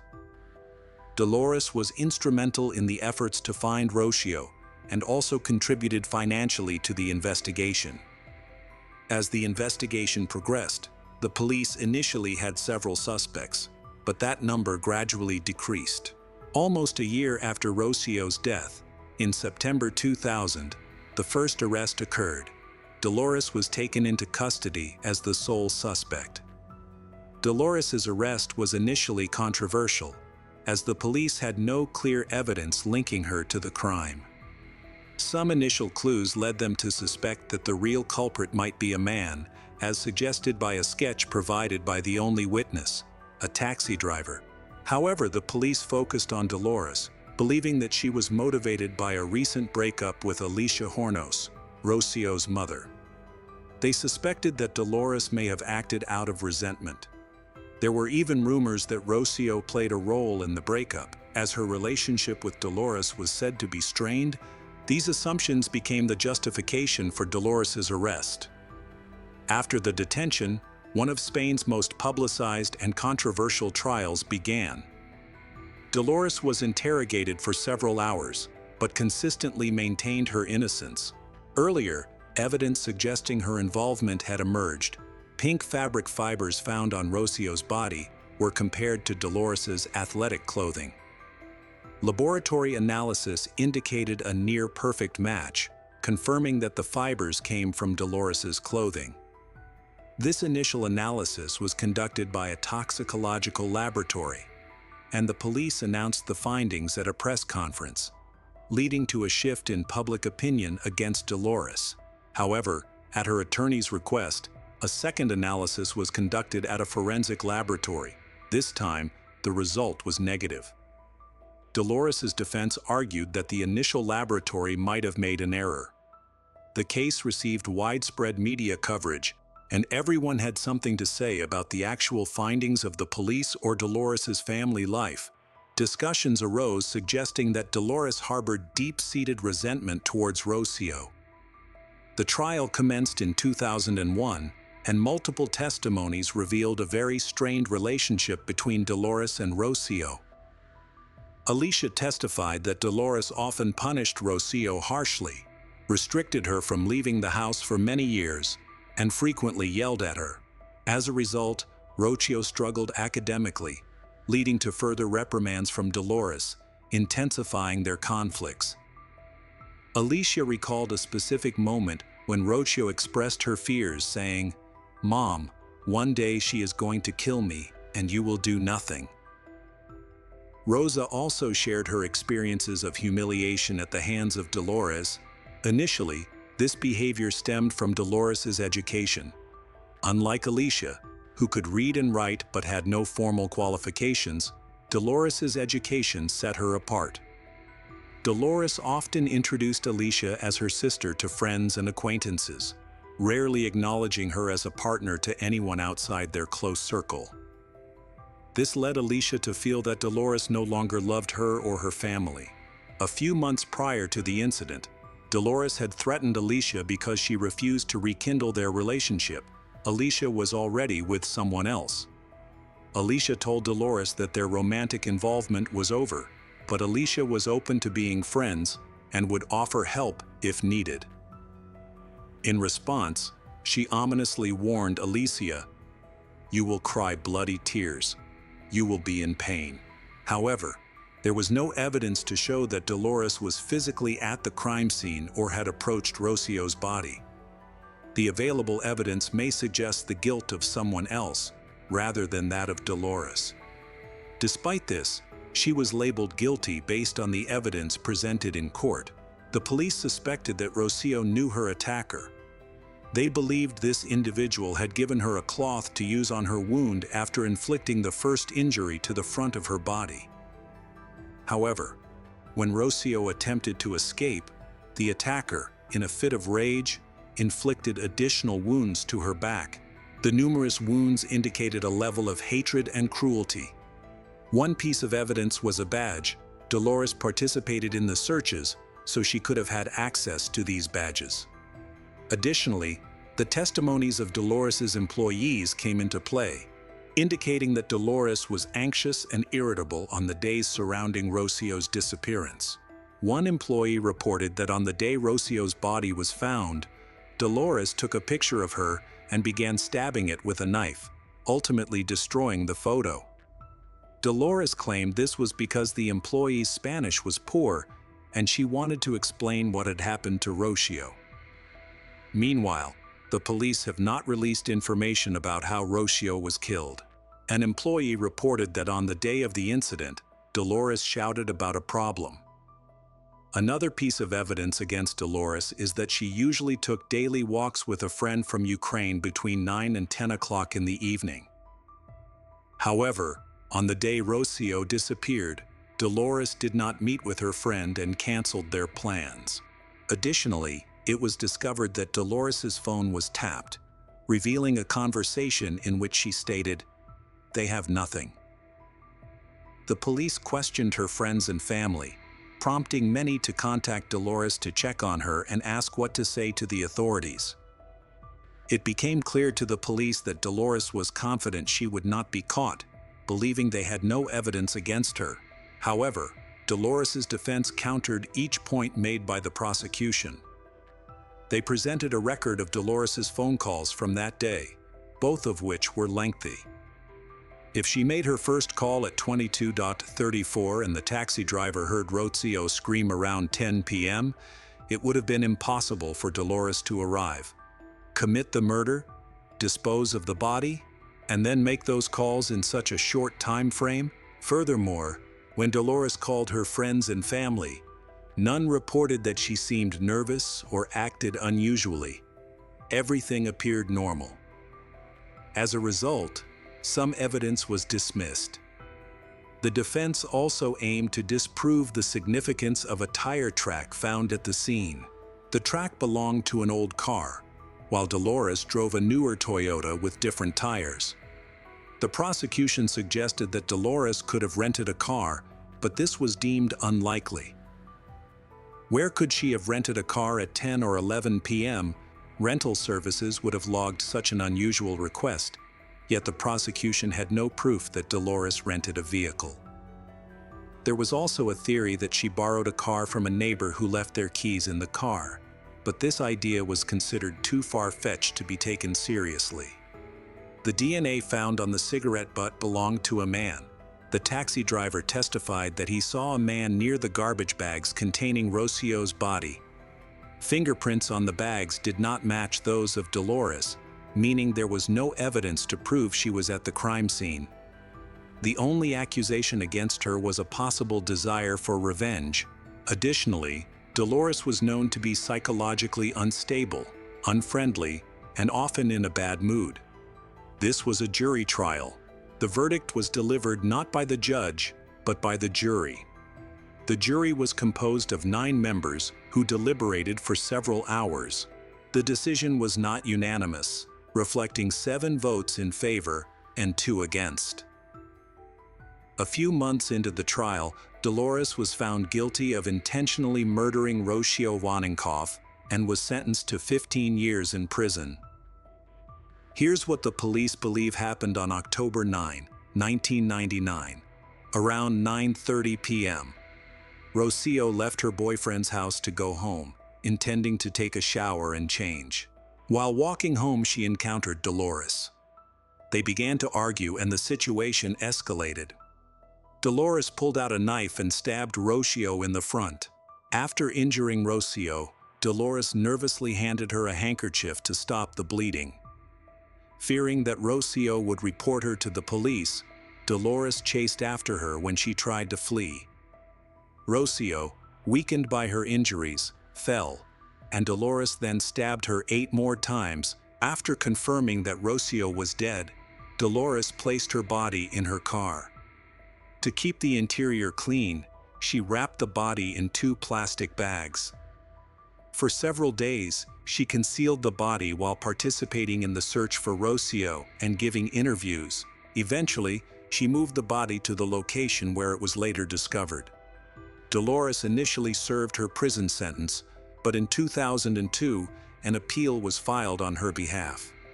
The appeal was successful, leading to a new trial being scheduled. While Dolores awaited her second trial, both the defense and prosecution prepared to present new evidence. However, an unexpected event caused the trial to be postponed. In August 2003, a 17-year-old girl named Sonia Carabantes went missing from her village after the holidays. Sonia and her family had moved to Malaga after living in Switzerland for a while. As days passed without any news about Sonia, the police worked diligently to locate her. This situation reminded many people of the case of Rocio, as both girls were of similar ages and had similar builds. Tragically, Sonia's fate mirrored that of Rocio. On August 19, 2003, Sonia's body was discovered.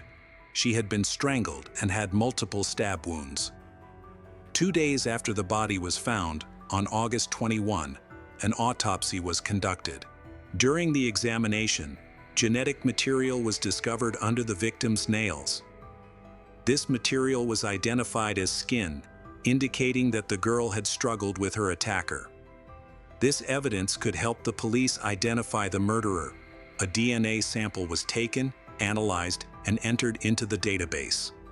The DNA under Sonia's nails matched 100% with DNA found on cigarette butts, linked to Dolores Vasquez from a few years prior. This was puzzling because the person suspected of killing Sonia was already in prison. This means that it is clear that someone else killed both girls. This information was beneficial for Dolores's defense, essentially clearing her of all charges.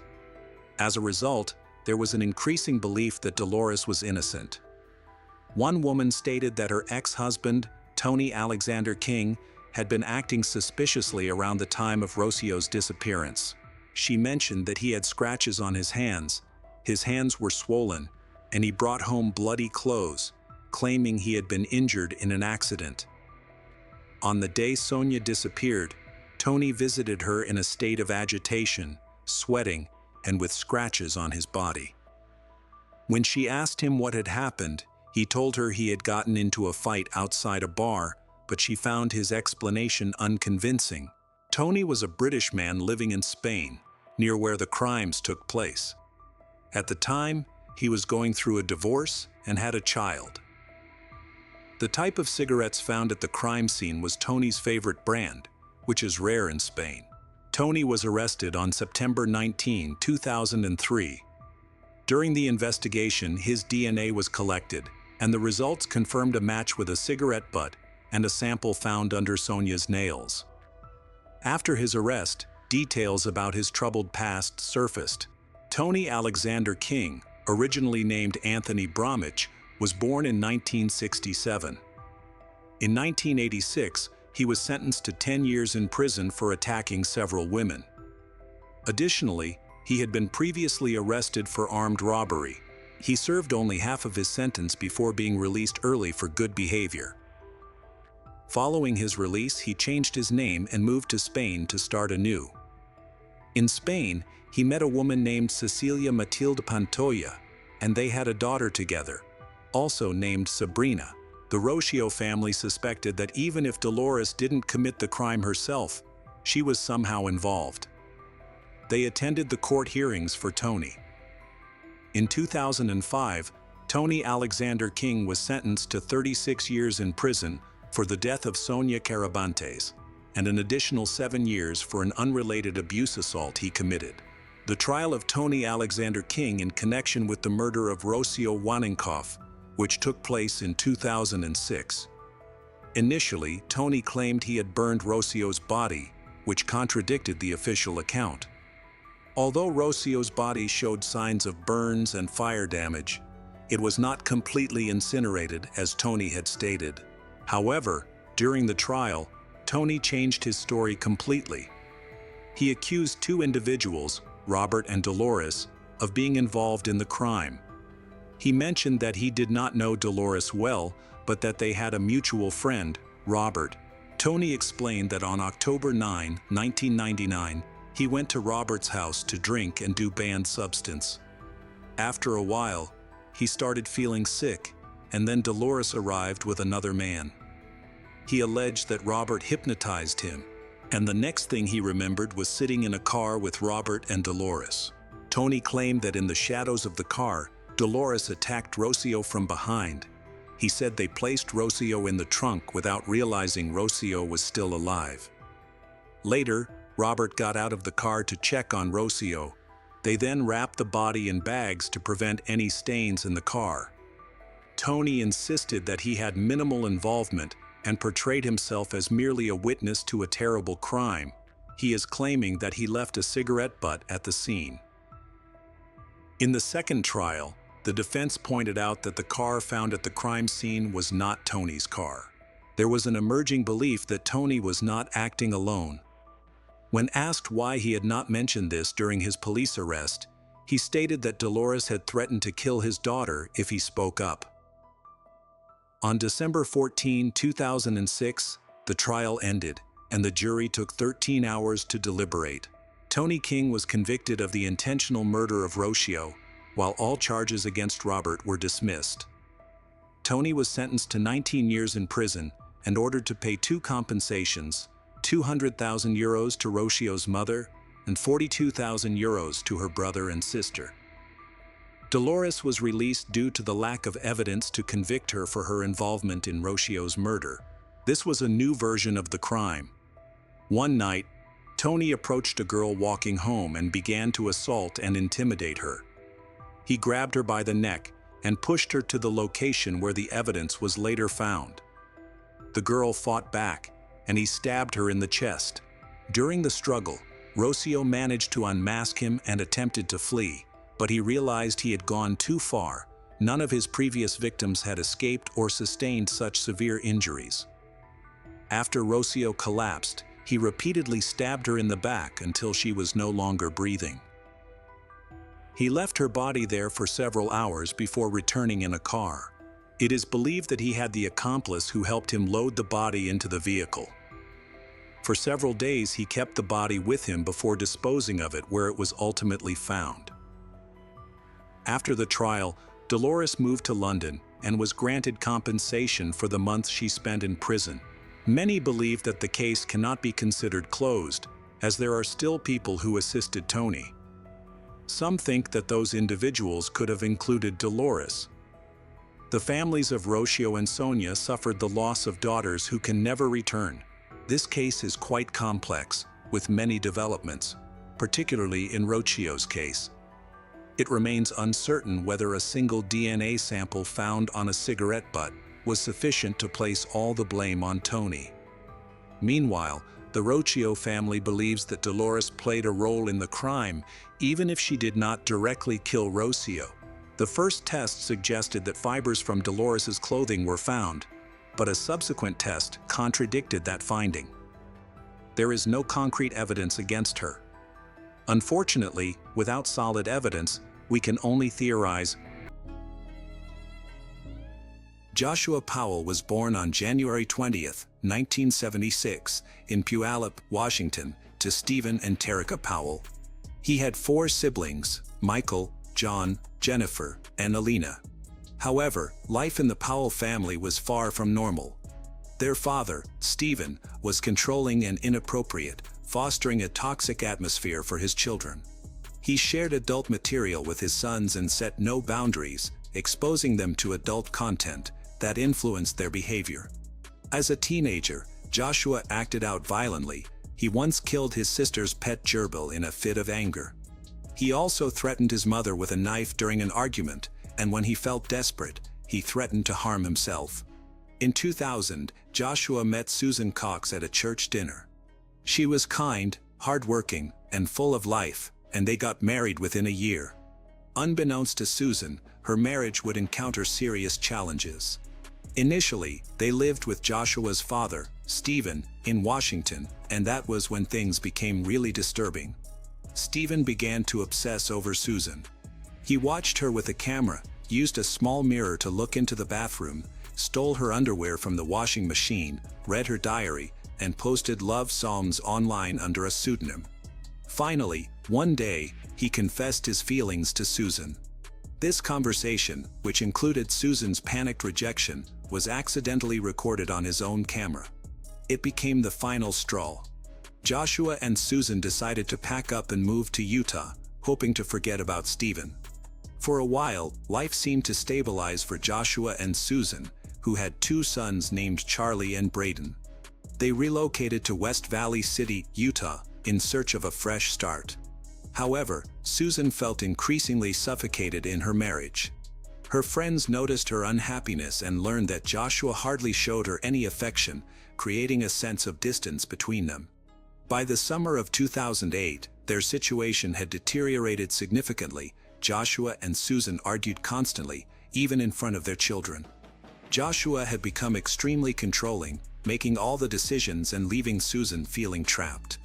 Their marriage was not just struggling, it was falling apart. He took complete control of their finances, forcing Susan to rely on him for even minor expenses. He reduced their grocery budget, refused to buy her new clothes, and required her to justify every dollar she spent. While he guarded their bank accounts, he had no issue spending money on himself, wasting thousands while Susan struggled to afford basic necessities. The issue extended to their vehicles as well. Although they owned 2 cars, Joshua claimed the family car as his own.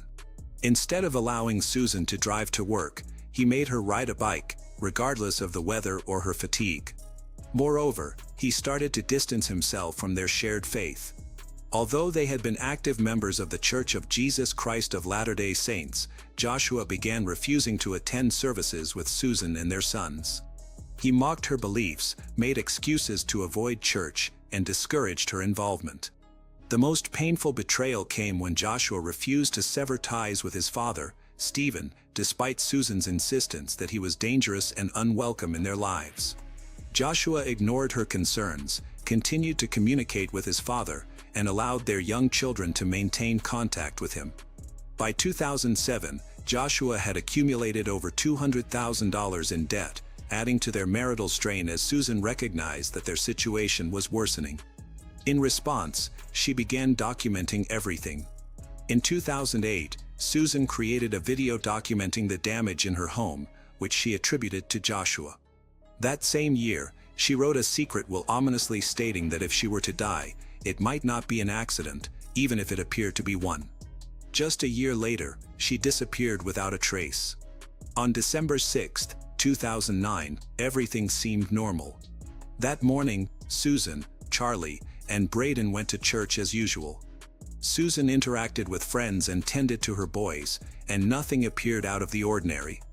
After church, a neighbor visited the family and spent some time with them before leaving. No one could have predicted that this would be the last time anyone would see Susan. The following morning, December 7th, something felt off. Susan didn't show up for work and hadn't called in sick or requested a day off. At the same time, the boys' nanny noticed that Joshua hadn't dropped them off, which was unusual for him. Concerned, she tried to contact the family, but no one answered. As hours went by without any word from Susan or Joshua, worry turned to fear. Joshua's mother, Terica, and his sister, Jennifer, learned about the situation and rushed to the house. When they arrived, they found the doors locked, the curtains drawn, and no one inside. The unsettling silence heightened their anxiety. They knocked and called out, but received no response. In a state of panic, they called the police. Officers arrived and forced entry into the home, fearing that the family might have been victims of carbon monoxide poisoning or faced another emergency. What the officers discovered inside the house was deeply concerning. Although the house was empty, something felt wrong. Susan's purse, wallet, and identification were still there, untouched. Her cell phone was later found in the family's only car, a Chrysler Town & Country minivan that Joshua had been using. It was turned off. There were no signs of a struggle, but one detail stood out.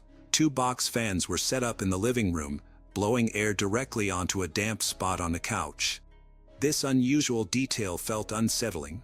Hours later, around 5 p.m., Joshua returned home with his sons, Charlie and Braden. The police quickly brought him in for questioning. His explanation was strange. He claimed that after midnight on December 7th, he took his 2 young sons, ages 4 and 2, on a spontaneous camping trip to the Pony Express Trail in western Utah, a remote area characterized by snow and freezing temperatures. He mentioned that Susan stayed home to sleep. His story raised many questions. Who would take toddlers on an impromptu camping trip in sub-freezing weather in the middle of the night, especially when they had work and daycare to prepare for in just a few hours? Police found it suspicious that Joshua had not notified his boss about not coming to work that day. When asked why, he gave a puzzling answer. He claimed he had lost track of the days and thought it was Sunday instead of Monday. Investigators aimed to confirm his story by sending a team to the area where he claimed to have camped. However, they found no evidence to support his claim, no tire tracks in the snow, no footprints, no fire pit, nothing. It was as if he had never gone on that trip. Things took an even stranger turn. On December 8th, after a second police interview, Joshua suddenly rented a car from Salt Lake City International Airport and then disappeared for nearly 18 hours. His whereabouts during that time remain unknown. When he finally reappeared, he called his mother from Interstate 84 in Tremonton, Utah, sounding disoriented and giving vague answers about his location. Later, he told his sister Jennifer that he had been driving around the city aimlessly, randomly getting on and off different freeways. When police examined the rental car, they found that he had added 87 miles to the odometer. Where did he go? What was he doing? No one knows, but it was becoming increasingly evident that Joshua was concealing something. 2 days after Susan went missing, the police conducted another search of her home. This time, they found something concerning on the floor, traces of Susan's blood. While it wasn't a large amount, it was enough to raise serious questions. Inside the house, they also discovered life insurance policies totaling $1.5 million and a handwritten letter from Susan. In the letter, she expressed her growing fear for her life and mentioned being terrified of Joshua. Years later, DNA tests confirmed that one blood sample belonged to Susan, while another matched an unknown male, whose identity remains unknown. As the police investigated Joshua's actions following Susan's disappearance, his behavior appeared increasingly suspicious. He emptied her retirement accounts, canceled her chiropractic appointments, and withdrew his sons from daycare, all within days of her vanishing. It seemed he was trying to erase her from their lives. Additionally, Joshua had previously talked to co-workers about how to dispose of a body in an abandoned mine shaft. At the time, people dismissed it as a strange comment, but now, it seemed more significant. As investigators worked to understand what happened to Susan, they questioned the only other witnesses present with Joshua that night, his sons. 4-year-old Charlie was interviewed, and surprisingly, he confirmed that the camping trip took place. However, his account included a significant twist. He claimed that their mother was with them. According to Charlie, Susan was in the car that night but never returned home. Weeks later, a teacher overheard Charlie make a chilling remark, stating that his mother was dead, without any details or explanations, suggesting he had come to accept this reality. Additionally, Susan's parents, Chuck and Judy Cox, reported a troubling incident. At daycare, Charlie's younger brother, Braden, drew a picture of a van. When asked about it, Braden pointed to the back of the van and said, "Mommy was in the trunk." This raised further suspicions for the police, who were becoming increasingly convinced that Joshua was aware of what had happened to Susan. They intended to bring Joshua in for further questioning and requested all footage of his interviews with local news outlets. However, Joshua showed no willingness to cooperate. On December 14th, he obtained legal representation. In the following days, he became more distant and less responsive to the authorities. Just before Christmas, he gathered his sons and left Utah, returning to Puyallup, Washington, to live with his father, Stephen Powell. By December 24th, police identified him as a person of interest in the case. Sadly, the situation was far from resolved. In 2010, Joshua moved into his father's house in Puyallup, bringing his 2 young sons, Charlie and Braden. Joshua made it clear he wasn't returning to Utah, announcing plans to rent out their home in West Valley City. Some reports indicated he left due to losing his job, but those who knew him felt he was fleeing from something. Shortly after settling in Washington, a website called SusanPowell.org emerged. It claimed to be the official site for Susan Powell, but instead of helping to find her, it focused on defending Joshua. The site accused Susan's family, including her sister Jennifer Graves, and even the LDS Church of conducting a smear campaign against him. Some posts went so far as to suggest that Susan had fled to Brazil with another missing person, journalist Stephen Kocher, a completely unfounded theory. It didn't take long for people to suspect that Joshua and his father, Stephen, were behind the website. Then, by late 2010, the Powells made a startling claim. They suggested that Susan had been mentally ill and had intentionally abandoned her family. This seemed like a desperate attempt to change the narrative, but Susan's parents quickly rebutted it. There was no evidence to support the idea that Susan left on her own or that she was mentally unstable. While Joshua tried to portray himself as the victim, the police began focusing on his father, Stephen. A family friend revealed that Stephen had been obsessed with Susan for years. When investigators examined Stephen's computers, they discovered 4,500 images of Susan, many taken without her consent. These were not just ordinary photographs, they included disturbing close-ups of her body. Police began investigating Joshua's brother, Michael Powell, after he displayed suspicious behavior. Shortly after Susan went missing, he sold his broken Ford Taurus to a junkyard in Pendleton, Oregon. This raised eyebrows, especially when he later requested satellite images of the lot, seemingly to monitor the car. When authorities tracked it down, they used cadaver dogs, which indicated that human remains had once been in the trunk. Unfortunately, DNA tests did not yield conclusive results, leaving a key question in the case unanswered. In September 2011, police thought they had a significant lead. While searching Topaz Mountain in Utah, a location frequently visited by Joshua, they discovered what looked like a grave site. The ground appeared to have been recently disturbed and showed signs of digging. Investigators spent several days examining the area, but ultimately found no remains. Meanwhile, tensions between the Joshua families and the Susan families escalated. After police searched Stephen's home, both he and Joshua took to the media to advocate for their side of the story. Stephen claimed that he and Susan were developing a romantic relationship before her disappearance, using old journal entries from her teenage years to argue that she had always been unstable. A judge did not accept this narrative. He ruled that Stephen and Joshua could not publish any of Susan's personal writings and ordered them to return or destroy any journals they had already made public. Then the situation escalated. On September 22, the police arrested Stephen on charges of voyeurism and child abuse. Investigators found secretly recorded videos in his home featuring young girls, adult women, and, most alarmingly, Susan. It was apparent that Stephen posed a serious danger, and authorities began to suspect that Joshua might not be innocent either. John Long, Washington's Assistant Attorney General, announced that Joshua was now part of the investigation. The day after Stephen's arrest, Susan's father, Chuck Cox, filed for custody of his grandchildren, Charlie and Braden. Initially, the court granted him only temporary custody, allowing Joshua the opportunity to regain custody if he moved out of Stephen's home. Joshua rented a house in South Hill, Washington, presenting it as if he were complying with the order. However, authorities later claimed he never actually lived there. By this time, Joshua's sister, Jennifer, publicly expressed her belief that he was involved in Susan's disappearance. As the custody battle escalated, the court ordered Joshua to undergo psychological evaluations.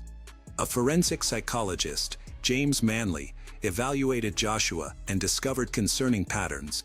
Joshua denied having any normal human flaws or weaknesses and displayed highly controlling behavior toward his sons.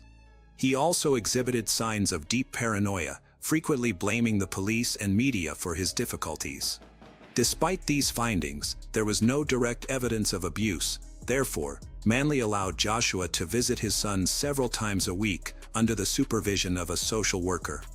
However, in January 2012, everything changed. When examining computers seized from Joshua's home, police found about 400 images of child abuse, bestiality, and incest. The images had been cached from a previous owner, but Joshua had viewed them. Although they weren't illegal, the psychologist handling his case was deeply concerned. Joshua was ordered to undergo a full psychological evaluation and a polygraph test. As the pressure mounts, Joshua becomes desperate and is about to commit a horrific act that no one could have imagined. On February 5, 2012, social worker Elizabeth Griffin Hall pulled up to Joshua's house in South Hill, Washington, for what was supposed to be a routine supervised visit between him and his two young boys, Charlie and Braden. The court had ordered these visits to be monitored for the children's safety, so Hall was there to ensure everything went smoothly. However, the moment she arrived, something felt off. As soon as the boys reached the front door, Joshua yanked them inside and slammed it shut right in Hall's face. She barely had time to react before she heard the deadbolt click. She pounded on the door, shouting for him to open it, but he didn't respond. Panicked, she pulled out her phone and called 911. Her voice shook as she told the dispatcher what had just happened, that she was supposed to be supervising the visit, that Joshua had locked her out, and that she feared for the boy's safety. She begged them to send help quickly. Immediately afterwards, a terrible explosion occurred, shaking the house. The force of the explosion propelled Hall backward. Within seconds, flames erupted, engulfing the home in thick black smoke. The intense heat scorched the air around her, leaving her immobilized by fear. Neighbors rushed over, some shouting and others already calling emergency services, but it was too late. The fire spread rapidly, and there was no chance for anyone inside to escape alive. Investigators later confirmed their initial suspicions. Joshua had planned this act. It wasn't an accident or a tragic gas leak. He had doused the house in gasoline, turning it into a death trap. Officially, Charlie and Braden died from carbon monoxide poisoning, but the reality was more horrific. Joshua had attacked them with a hatchet before starting the fire. The day before the tragedy, he emptied his bank account, donated the boys' toys to charity, and sent cold, emotionless goodbye emails to family and friends. Charlie and Braden were buried beside their mother, whom they would never see again, but their family's struggle continued. A year after Joshua took the lives of his two young sons and himself, his brother Michael tragically followed suit. On February 11, 2013, he ended his own life. His ending his own life sparked even more suspicion. In 2012, police questioned him several times about his abandoned Ford Taurus, which was found at a wrecking yard in Oregon. When asked why he left it there, he was vague and did not provide clear answers. Investigators later indicated they believed both Joshua and Michael were involved in Susan's murder. Despite extensive searching, Susan's case remained unsolved and hopeless. By May 21, 2013, the West Valley City Police officially closed the investigation into her disappearance. In the same year, James Manley, the psychologist who assessed Joshua for the state of Washington, acknowledged that he had always suspected Joshua was connected to Susan's disappearance.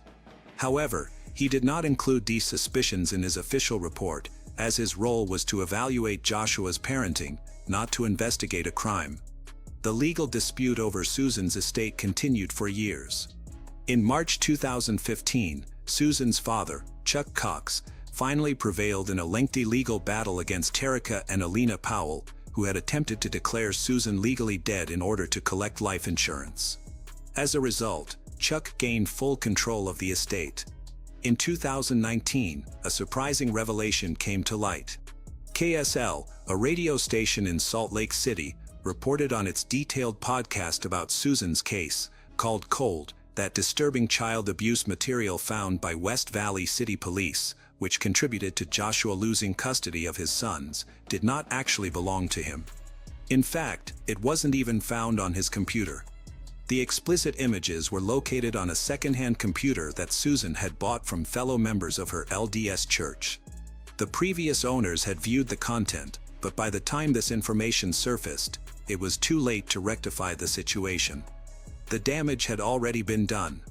In early 2022, there was one final attempt to locate Susan's remains. A team led by Dave Sparks, known from the TV show Diesel Brothers, searched a remote mine shaft in the Utah desert in hopes of bringing Susan home. They discovered rib bones, what looked like human vertebrae, and pieces of clothing, indicating that someone had died there. The remains were sent for DNA testing, but once again, there was no success. The bones did not belong to Susan, and they were not even human. A pair of pants found with the remains tested positive for male DNA, raising another question: to whom did they belong? More importantly, will Susan Powell ever be found? Sometimes violence is obvious and impossible to miss. But other times, like in this case, everything seems normal. A peaceful place, a typical day, a child where he should be. No one hears screams or sees anything amiss. There's no single moment that clearly marks the beginning of trouble. However, something has changed. When the boy doesn't return home and time passes without a word, his absence is the first sign that something is wrong. When he was found, the scene indicated a planned, barbaric act of violence. It was hard to imagine such a terrible thing could have happened to a young boy. For over a year, these details remained a mystery, with no suspect in the case stalled. It was just an incomplete pattern waiting to be understood. Meanwhile, the person responsible continued to live a normal life, far from the scene of the crime, blending in and going unnoticed. Then, the same pattern emerged again, and this time, it would be recognized.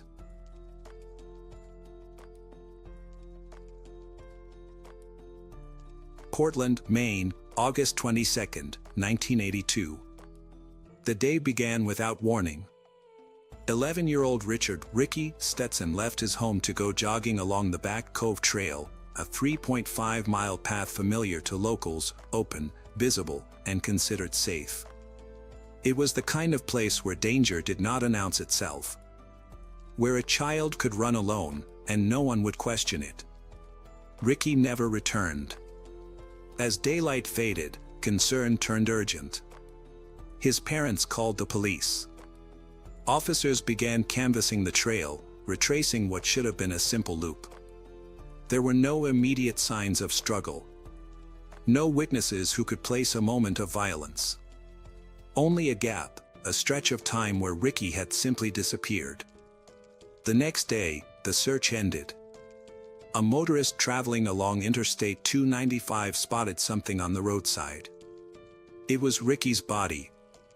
The discovery shifted the case instantly from missing person to homicide.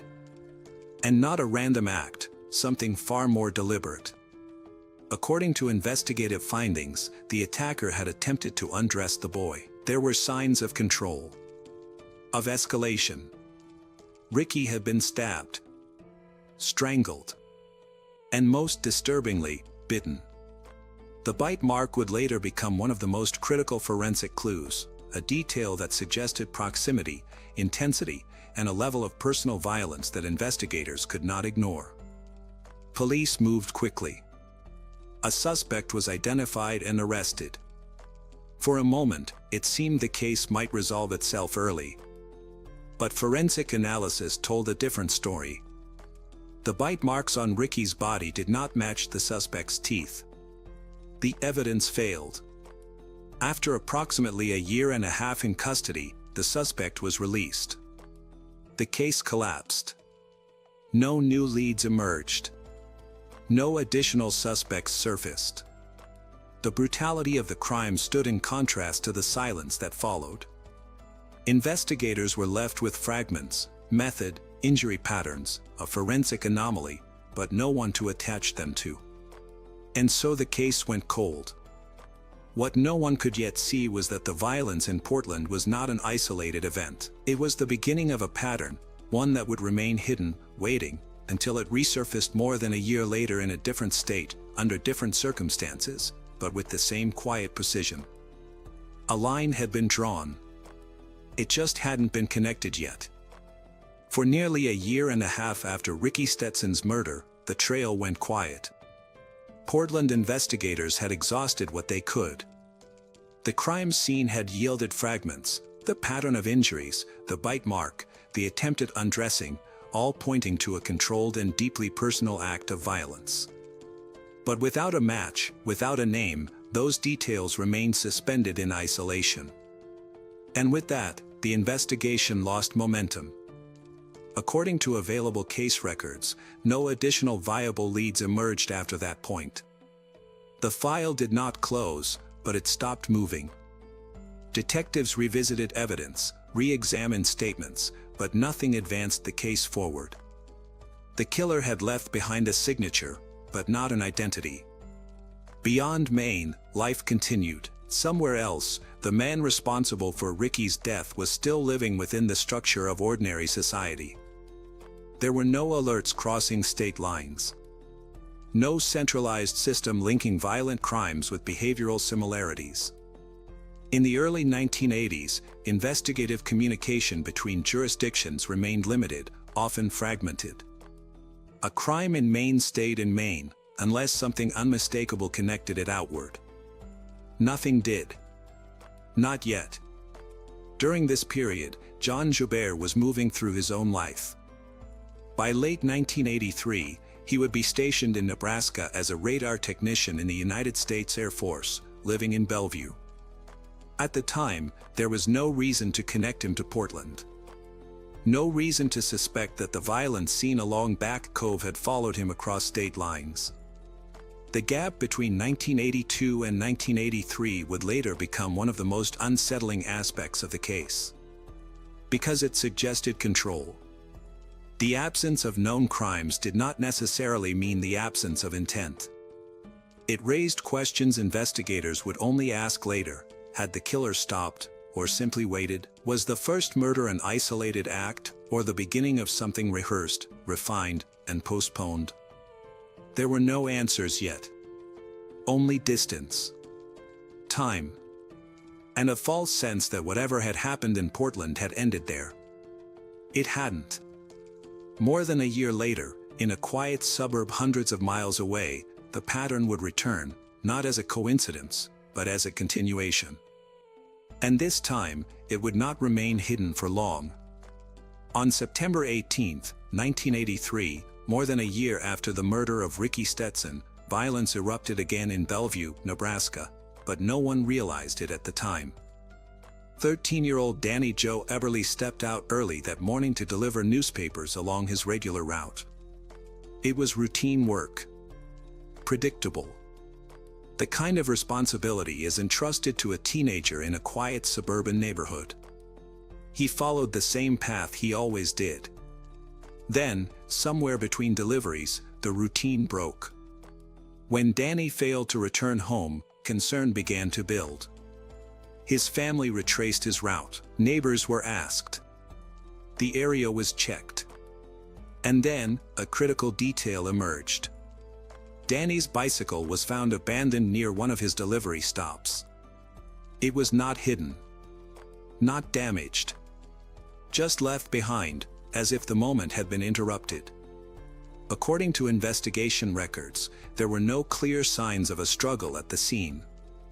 No immediate witnesses who could explain what had happened in that narrow window of time. The disappearance was clean, controlled. Police responded quickly. Officers canvassed the neighborhood, knocking on doors, gathering fragments of memory. But the morning had been quiet. Too quiet.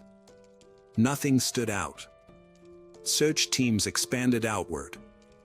Fields. Roadsides. Wooded areas. Each hour without answers deepened the urgency. 3 days later, the search ended. Danny's body was discovered in a remote area outside Bellevue. The condition of the body immediately shifted the case from abduction to something far more disturbing. According to publicly available investigative findings, the victim had been bound and subjected to multiple stab wounds. There were indications of control, deliberate actions that suggested the attacker had taken time, not acted in panic. The violence was structured. Investigators began building a profile. The offender had approached without drawing attention. Had gained compliance quickly. Had removed the victim from a public area without witnesses. And then carried out the attack in isolation. It pointed to someone organized. Someone who understood timing, visibility, and risk. At this stage, the case was treated as a local homicide. There was no confirmed link to Portland, Maine.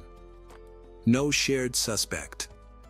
No cross-state coordination that would tie Danny Eberly's death to Ricky Stetson's murder. But the similarities were there, waiting. A young boy. Alone. Approached in a routine setting. Controlled. Moved. Killed with a mix of restraint and escalation. The pattern had not changed. Only the location.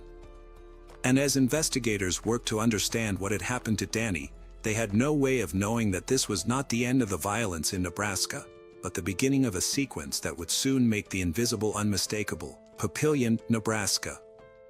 On December 2, 1983, winter had settled over the suburbs. The air was colder now. Streets quieter. Daylight shorter. But routine remained, and routine, once again, would be exploited. 12-year-old Christopher Walden left his home that day and never made it back. At first, the disappearance felt familiar in a way no one wanted to admit. A boy is gone. No immediate witnesses. No clear explanation. But this time, something was different. The memory of Danny Eberly was still fresh. When Christopher failed to return, the response was faster. Sharper. Families in the area had already begun to sense that something was wrong in their community. Parents were more alert. Police moved with greater urgency. Search teams were deployed almost immediately. Within 2 days, the worst was confirmed. Christopher's body was found in a rural area not far from where he had last been seen. The condition of the scene and the injuries inflicted revealed details that investigators could not ignore. According to investigative findings, the victim had been bound. There were stab wounds. The pattern, once again, suggested control. A sequence. A method. Now there were two. In Nebraska, 2 boys. The same age. Both were abducted in ordinary moments. Both were quickly taken away from public places. Both were later found in remote locations. Both were subjected to deliberate violence. The probability of coincidence collapsed. Investigators began formally considering what had been only a possibility weeks earlier. They were dealing with a serial offender. The pressure intensified. Task forces expanded. Patrols increased. Residents were warned. Parents kept children inside. Schools became cautious environments. The sense of safety that once defined Bellevue and its surrounding areas began to erode. But the most critical shift happened inside the investigation itself. Detectives started to look not just for evidence, but for patterns of behavior. Someone who moved through the community unnoticed. Someone who could approach children without raising alarm. Someone patient. Someone local. At the same time, questions began to surface that reached beyond Nebraska. The similarities between the 2 cases were too strong to dismiss. And for some investigators, there was a growing, unspoken concern. If this offender had done it twice here, had he done it before somewhere else? The answer existed. But it had not yet been connected. Somewhere within the same quiet neighborhoods now gripped by fear, the man responsible was still living his daily life. Observing. Waiting. Blending in. And as the investigation widened, it was not a major breakthrough that would change everything, but something smaller. By early January 1984, the investigation had reached a critical point. No suspect had been named. And yet, the pattern was undeniable. Police began narrowing their focus, not on strangers passing through, but on individuals embedded within the community. The offender, by all indications, was someone who understood the environment, someone who could move without attracting attention. Someone ordinary. That shift changed everything. Investigators started re-examining small details. Reports that had seemed insignificant. Observations that did not initially fit. Among them, one stood out. A neighbor had noticed a man. He was quiet. Reserved. He lived nearby. Nothing overtly suspicious, but there was something off in his behavior. Subtle inconsistencies. The kind that are easy to ignore until context gives them weight. The man was identified as John Joubert. At the time, Joubert was serving in the United States Air Force, stationed at Offutt Air Force Base. He worked as a radar technician. His life, on the surface, was structured and disciplined. He lived alone. Kept to himself. no criminal record that immediately raised an alarm. But as investigators looked closer, small details began to accumulate. According to investigative records, Joubert had been seen in areas near where Christopher Walden disappeared. His routines placed him within proximity of key locations, not constantly, not obviously, but enough to matter. Surveillance began. Officers observed his movements, his habits, his interactions, or lack of them. What they saw was not overtly incriminating, but it was consistent with the emerging profile: controlled, solitary, methodical. Then came a critical moment. On January 11, 1984, Joubert was stopped by police under circumstances that, at first glance, seemed minor. A routine interaction. But during that stop, officers noted items and behavior that did not align cleanly with his explanation of events. It was enough. The following day, January 12, 1984, Jean Joubert was taken into custody. What followed was the turning point investigators had been waiting for. Inside Joubert's possession, and through subsequent searches, authorities began uncovering elements that aligned with the crimes. Materials, writings, indicators of violent fantasy and control. Nothing singularly definitive at first, but together, they formed a pattern. A pattern that matched the crimes. For the first time since August 1982, the investigation had a name. A face. A focal point. But even then, the full scope of what Joubert had done was not yet clear. Because as investigators began to question him, they would uncover something far more disturbing than 2 murders in Nebraska. They would uncover a past that reached beyond state lines, back to a case that had long gone cold. And with it, the realization that the pattern had never started in Nebraska, it had only surfaced there. The arrest itself was quiet. There were no sirens. No public confrontation. Jean Joubert was taken into custody with the same controlled restraint that had defined the investigation leading up to that moment. To an outside observer, it might have seemed routine: another man questioned, another lead being pursued. But inside the interrogation room, the direction of the case began to shift. At first, Joubert did not present as overtly unstable. He was composed, soft-spoken. His demeanor aligned with the life he appeared to lead: a disciplined Air Force radar technician, structured, precise, and outwardly unremarkable. But as questioning progressed, inconsistencies began to surface. According to investigative records, Joubert's statements did not fully align with known timelines. There were gaps, subtle contradictions, details that seemed rehearsed, but not entirely consistent under pressure. Investigators pressed carefully, aware that they were close, but not yet certain. Authorities executed warrants tied to Joubert's residence and personal belongings. What they found did not immediately resolve the case, but it deepened suspicion. There were items that suggested fixation, materials linked to violent fantasy, control, and domination. Notes and writings that, while not direct confessions, reflected an internal world far removed from his outward persona.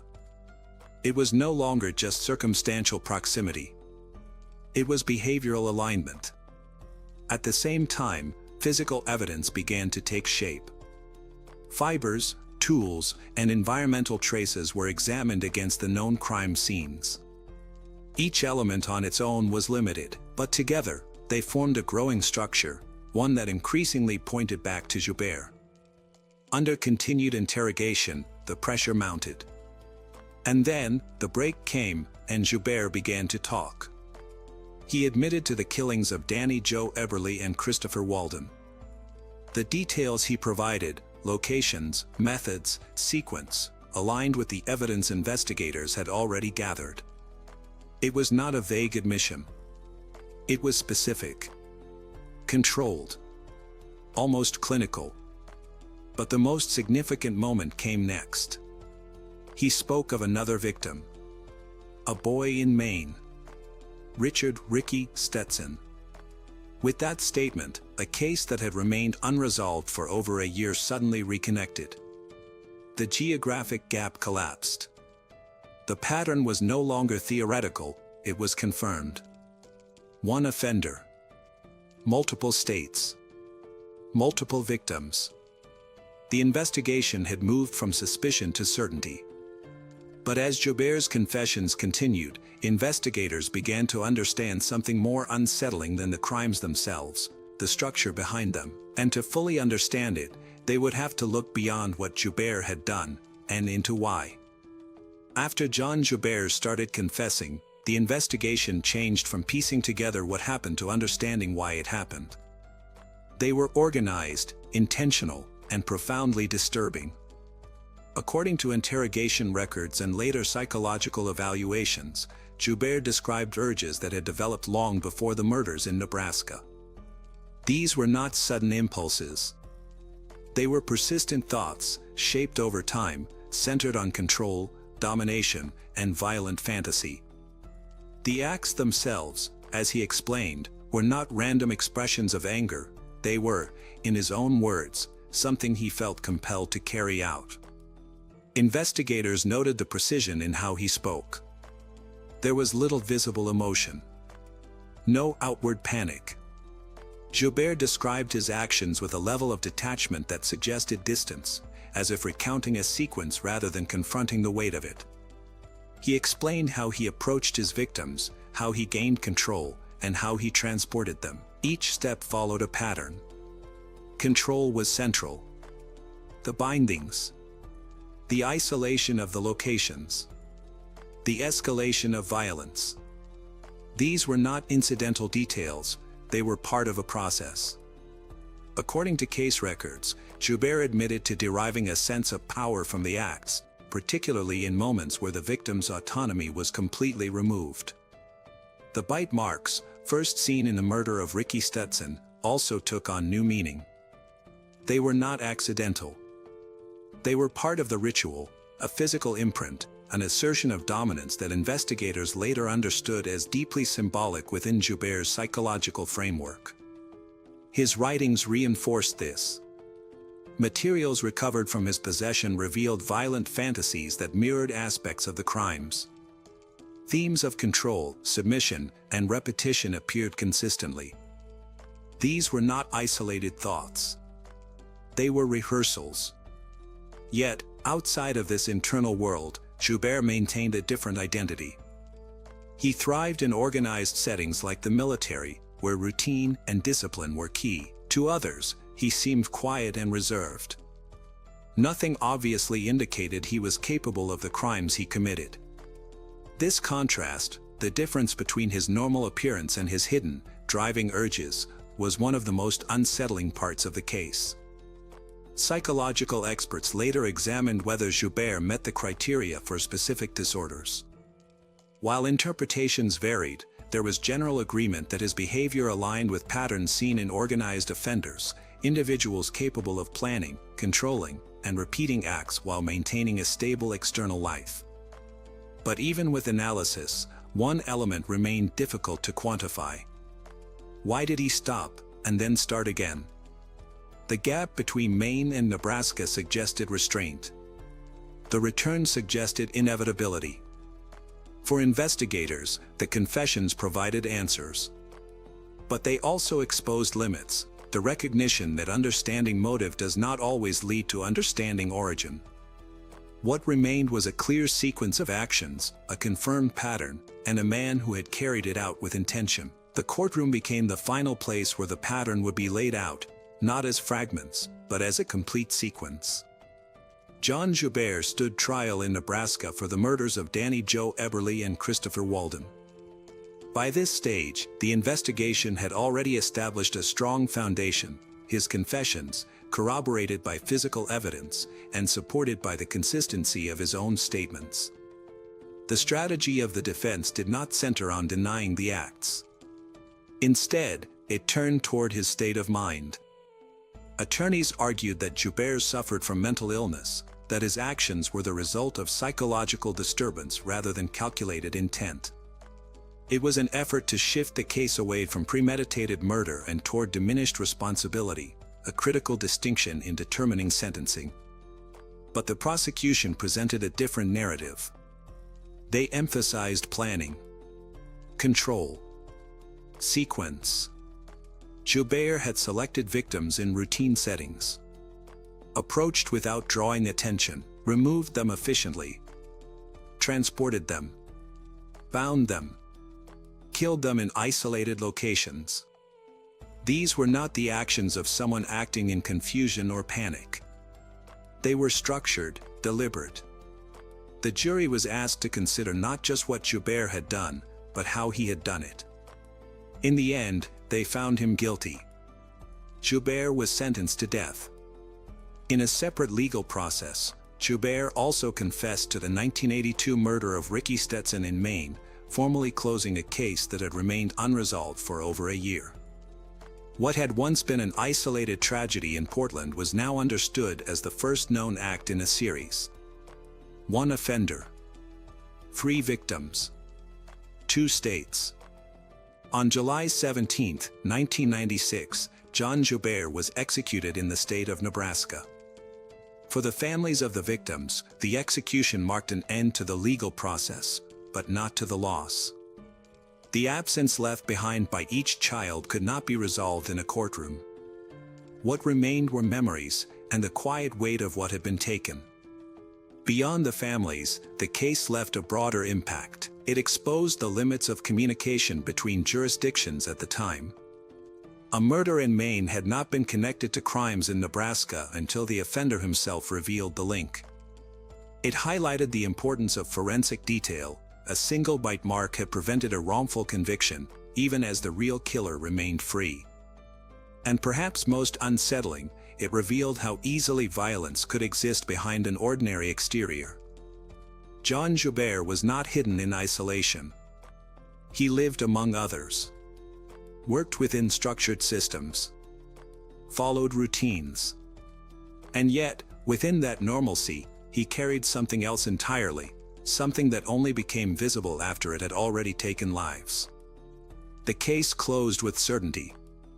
It raised important questions. How can we better detect potential problems?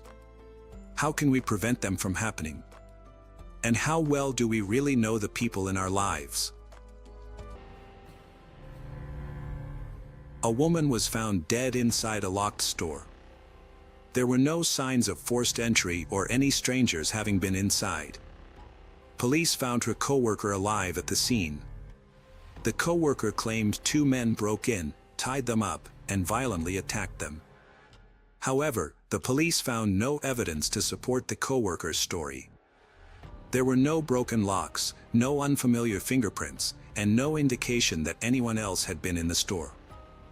This leaves the police with a mystery. What really happened behind those locked doors with only the 2 co-workers present?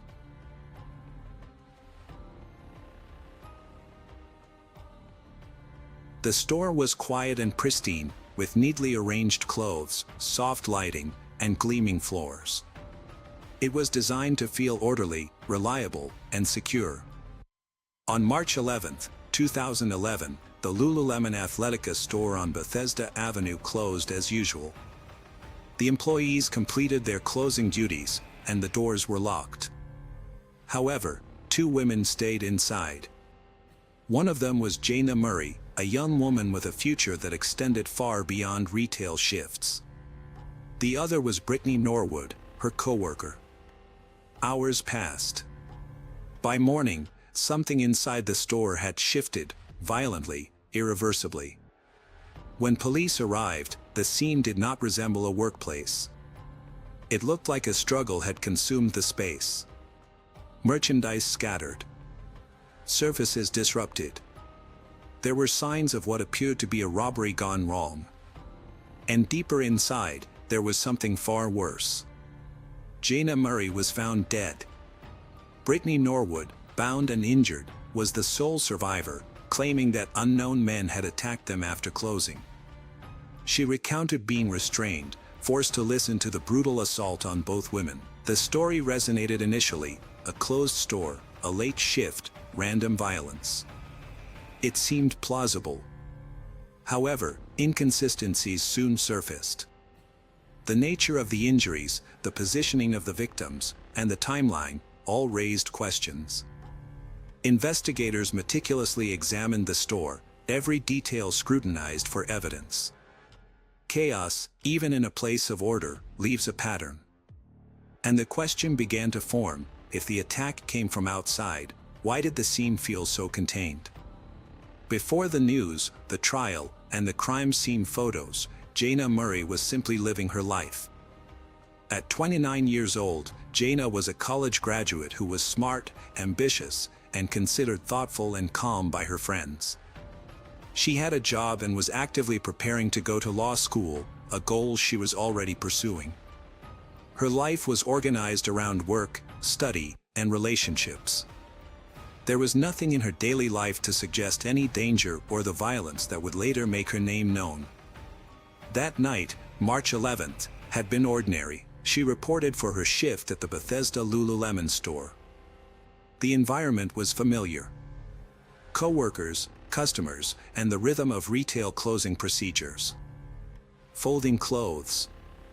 Cleaning surfaces. Counting inventory. The predictable rituals of the end of a workday. There was no documented sign that she felt threatened. No urgent message. No sudden change in behavior that would suggest she anticipated what was coming. But somewhere within those final hours, something shifted. According to the investigation, a point of tension may have already existed inside the store, quiet, contained, not visible to customers or passers-by. A workplace interaction. A confrontation.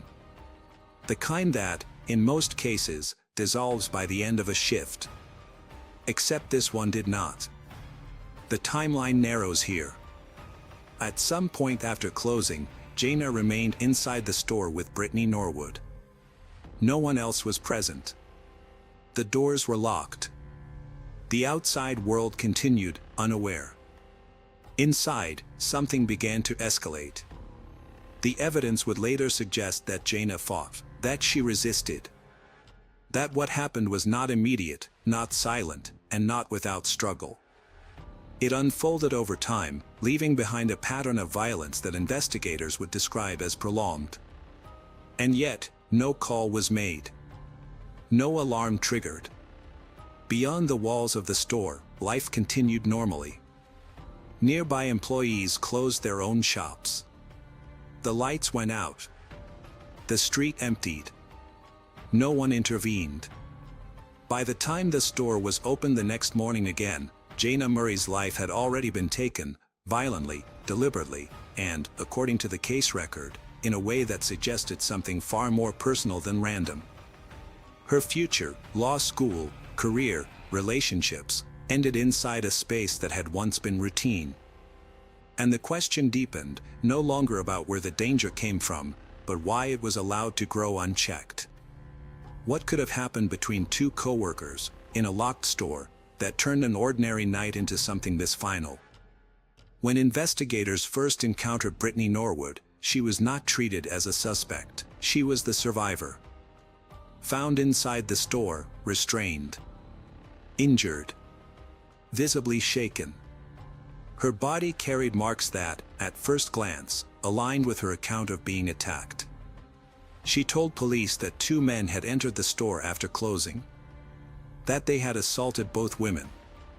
That she had been overpowered, tied up, and left helpless. It was a story that seemed to explain the chaos. A violent robbery. A random intrusion. A crime that came from outside and disappeared just as quickly. But as detectives listened, something in the narrative began to strain. Her description lacked clarity in critical moments. Details shifted. Certain sequences did not align cleanly with the physical scene inside the store. And more importantly, the story required something that investigators could not yet find: evidence of intruders. No forced entry. No clear indication that anyone else had been there. Still, at this stage, Brittany Norwood remained a victim in the eyes of the procedure. She was taken to the hospital. Her injuries were documented. Her statement was recorded. But even as she spoke, the investigation was already moving in parallel, quietly testing every part of what she said. Because the scene itself was beginning to speak.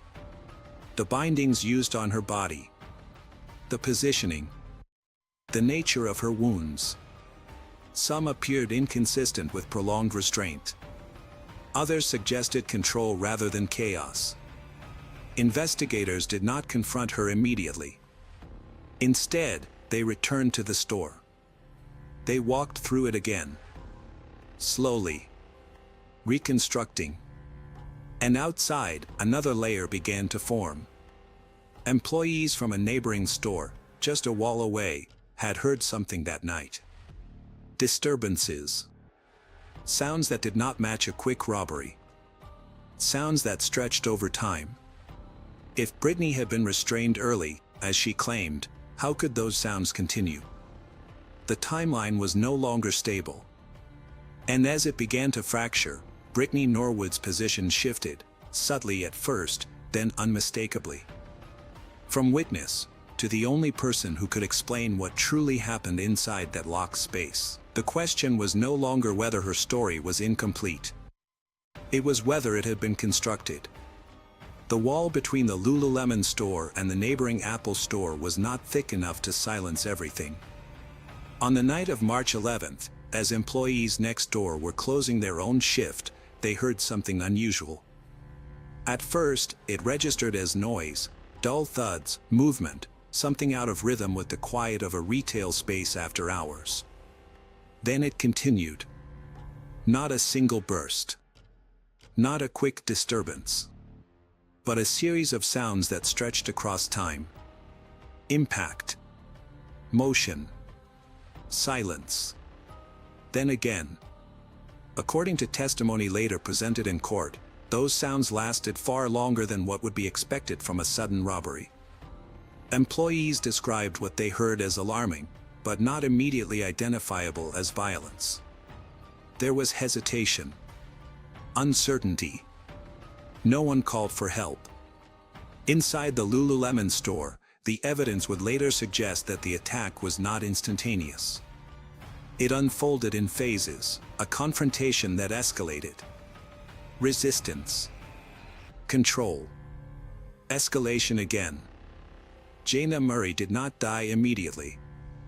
The injuries documented during the autopsy indicated prolonged violence, multiple forms, repeated force, and signs of sustained struggle. Defensive wounds suggested she fought back. That she was conscious through much of it. Time passed. And during that time, the store remained sealed. Lights on. Doors locked. No interruption from outside. This was not the pattern of a fast-moving external attack. It was contained. Isolated. Repeating. The reconstruction began to take shape, two people inside, one escalating, one trying to survive. Movement across the store. Objects used. Spaces shifting from order to chaos. And through it all, no evidence of a third presence. The sounds from behind the wall became critical, not because they revealed exactly what happened, but because they proved duration. They contradicted the idea of a quick, opportunistic crime. They suggested something slower, more deliberate, more personal. Investigators now had something they could not ignore, a timeline that extended far beyond Brittany Norwood's account. A sequence of events that required explanation. If she had been bound early, incapacitated as she claimed, then who was moving inside the store for all that time? And who was Jayna Murray fighting against, minute after minute, while the world outside continued unaware? By the time investigators returned to the store for a second, more deliberate examination, the scene had already begun to resist the story imposed on it. At first glance, it resembled a robbery. Merchandise disturbed. Displays disrupted. The visual language of disorder. But disorder, when genuine, carries unpredictability. This scene did not. It felt arranged. Detectives moved carefully, not just observing what was present, but how it was placed. Items that appeared scattered were not randomly distributed. Some areas showed signs of intense struggle, while others remained strangely untouched. The contrast was too sharp. Then came the physical details. The bindings used on Brittany Norwood were examined closely. The knots. The tension. The accessibility. According to the investigation, they appeared inconsistent with restraints applied by an external attacker. They were reachable. Possible to manipulate. Her injuries raised further questions. Some wounds aligned with her claim of being attacked. Others did not match the level of force required to subdue two individuals. There were discrepancies in severity, placement, and timing. Investigators began to consider whether some injuries had been self-inflicted or staged. But it was the blood evidence that began to dismantle the narrative completely. Patterns across the floor and walls told a sequence. Movement. Direction. Force. There were traces that suggested Jana Murray had been moved, had struggled across different areas of the store. The violence had not been contained to a single moment or location. And yet, there was no clear sign of multiple attackers moving through that same space. No overlapping patterns. No conflicting trajectories. Just one consistent presence. Investigators also noted the absence of expected evidence from an external crime, no fingerprints belonging to unknown individuals, no DNA suggesting strangers, and no forced entry. The doors had remained secure. Everything pointed inward. The store was no longer a scene of intrusion. It was becoming a closed system, a place where every action could be traced back to the people inside. And that left only one possibility. The narrative Brittany Norwood had given was not collapsing all at once. It was unraveling detail by detail, each inconsistency tightening the focus around her. The question was no longer about what had happened. It was about why she had tried to make it look like something else. As the physical evidence narrowed the scope of the investigation, detectives turned towards something less visible, but often more decisive. Motive. It did not emerge as something grand or complex.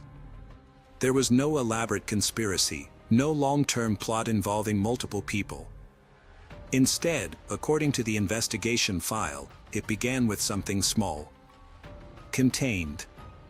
Almost ordinary. A workplace issue. Brittany Norwood had allegedly been suspected of shoplifting merchandise from the store. The items were not high in value, but the implication carried weight. Internal policies. Trust. Employment. Jana Murray, as a co-worker, became part of that moment. According to prosecutors, Jana confronted Brittany about the suspected theft. It was not a public accusation. Not an escalation meant for others to witness. It was direct. Private. The kind of confrontation that, in most cases, ends with denial, discomfort, or disciplinary action. But here, it did not end. Something shifted. Investigators would later argue that the confrontation triggered a reaction that escalated beyond control. Not instantly, but rapidly. Emotion layered over fear. Fear over consequence. And then, according to the prosecution's theory, a decision, one that moved from confrontation into violence. The setting amplified it. A closed store. No customers.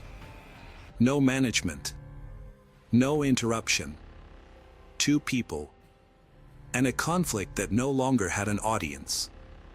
What began as a workplace issue became physical. Then sustained. Then irreversible.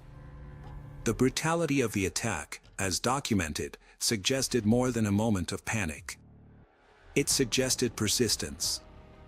A continuation long after the initial escalation. A sequence of actions that required time, effort, and, at some point, awareness of what was happening. And after it ended, there was another decision. To construct a different story. To introduce imaginary attackers. To stage a robbery.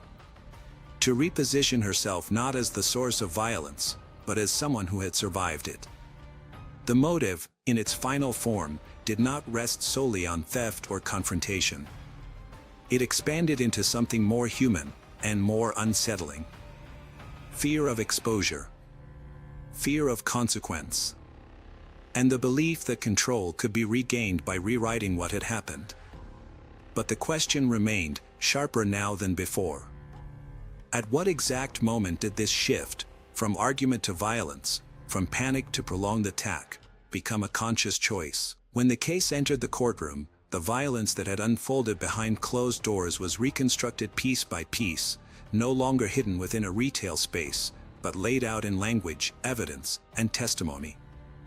Brittany Norwood stood not as a survivor, but as the defendant. The prosecution's argument was direct and grounded in physical evidence. They presented the crime as deliberate, prolonged, and staged in its aftermath. The timeline, supported by forensic analysis and witness testimony, showed that the attack had extended over time. The sounds heard by neighboring employees. The blood patterns. The absence of any third-party presence. All of it pointed to a single actor. They argued that Jayna Murray had been confronted, then attacked, and that the violence escalated in intensity. It continued long after any initial struggle. And that afterward, Brittany attempted to construct a false narrative, binding herself, inflicting controlled injuries, and introducing the idea of unknown attackers to redirect suspicion. The defense did not deny that Brittany caused Jayna's death. Instead, they shifted the focus to intent. They argued that the confrontation spiraled out of control. What happened inside the store was not premeditated murder, but a loss of control, a sudden, emotional eruption rather than a planned act. They pointed to Brittany's mental state, suggesting instability, fear, and panic. But the evidence resisted that framing. The duration of the attack. The number of injuries. The actions taken after Jayna's death. These details suggested continuity, decisions made not in a single moment, but across multiple stages. The jury listened. They were asked to measure something difficult, not just what happened, but how it happened. Whether the violence reflected impulse, or intent sustained over time. In 2012, the verdict was delivered. Guilty of first-degree murder. The sentence followed, life in prison without the possibility of parole. In later proceedings, the conviction was upheld. Appeals did not overturn the findings. The structure of the case, evidence, timeline, motive, remained intact under judicial review. Inside the courtroom, the process reached its legal conclusion. But outside of it, another question lingered, one that no verdict could fully resolve. How does the law quantify the difference between a moment of loss and a sequence of choices that cannot be undone? After the verdict, the courtroom emptied, but the weight of the case did not. For Jayna Murray's family, the conclusion was not an ending, it was a boundary. A legal acknowledgement of what had been taken, but not a restoration. In statements delivered during sentencing, her family described not only grief, but absence. The silence left behind where her voice, her plans, her future had once been. Her life had been defined in court by evidence, injuries, timelines, forensic patterns. But outside of that structure, she remained something else entirely, a daughter, a friend, a woman moving toward a future that never arrived. The store on Bethesda Avenue reopened. Cleaned. Restored. Reordered. To anyone passing by, it returned to its original purpose, retail, routine, predictability. But for those who knew the case, the space carried a different memory. Not visible. Not spoken. But present. the case itself began to settle into the public record. Discussed in legal circles for its forensic clarity, revisited in the media for its brutality and the deception that followed. It became an example, not of randomness, but of how quickly violence can emerge within familiar environments. Workplaces, shared spaces, ordinary interactions. There was no warning that could have been easily recognized. No external threat to avoid. The danger did not arrive from outside. It formed within a moment that, under different circumstances, might have ended in nothing more than discomfort. And that is where the unease remains. Because the case resists simplification. It is not only about violence, but about escalation. Not only about motive, but about the fragile boundary between control and collapse. A confrontation that could have ended in words instead extended into something irreversible. Investigators closed the file with certainty. The evidence aligned. The sequence was established. Responsibility assigned. Justice, in its formal sense, was delivered. But the final question lingers, not within the courtroom, but beyond it. If a single moment, contained between two people, can expand into something this final, how many other moments pass unnoticed, carrying the same potential? The case of Brittany Norwood does not end with the sentence. It remains, as a record, as a warning, and as a quiet reminder of how quickly ordinary spaces can fracture into something else entirely.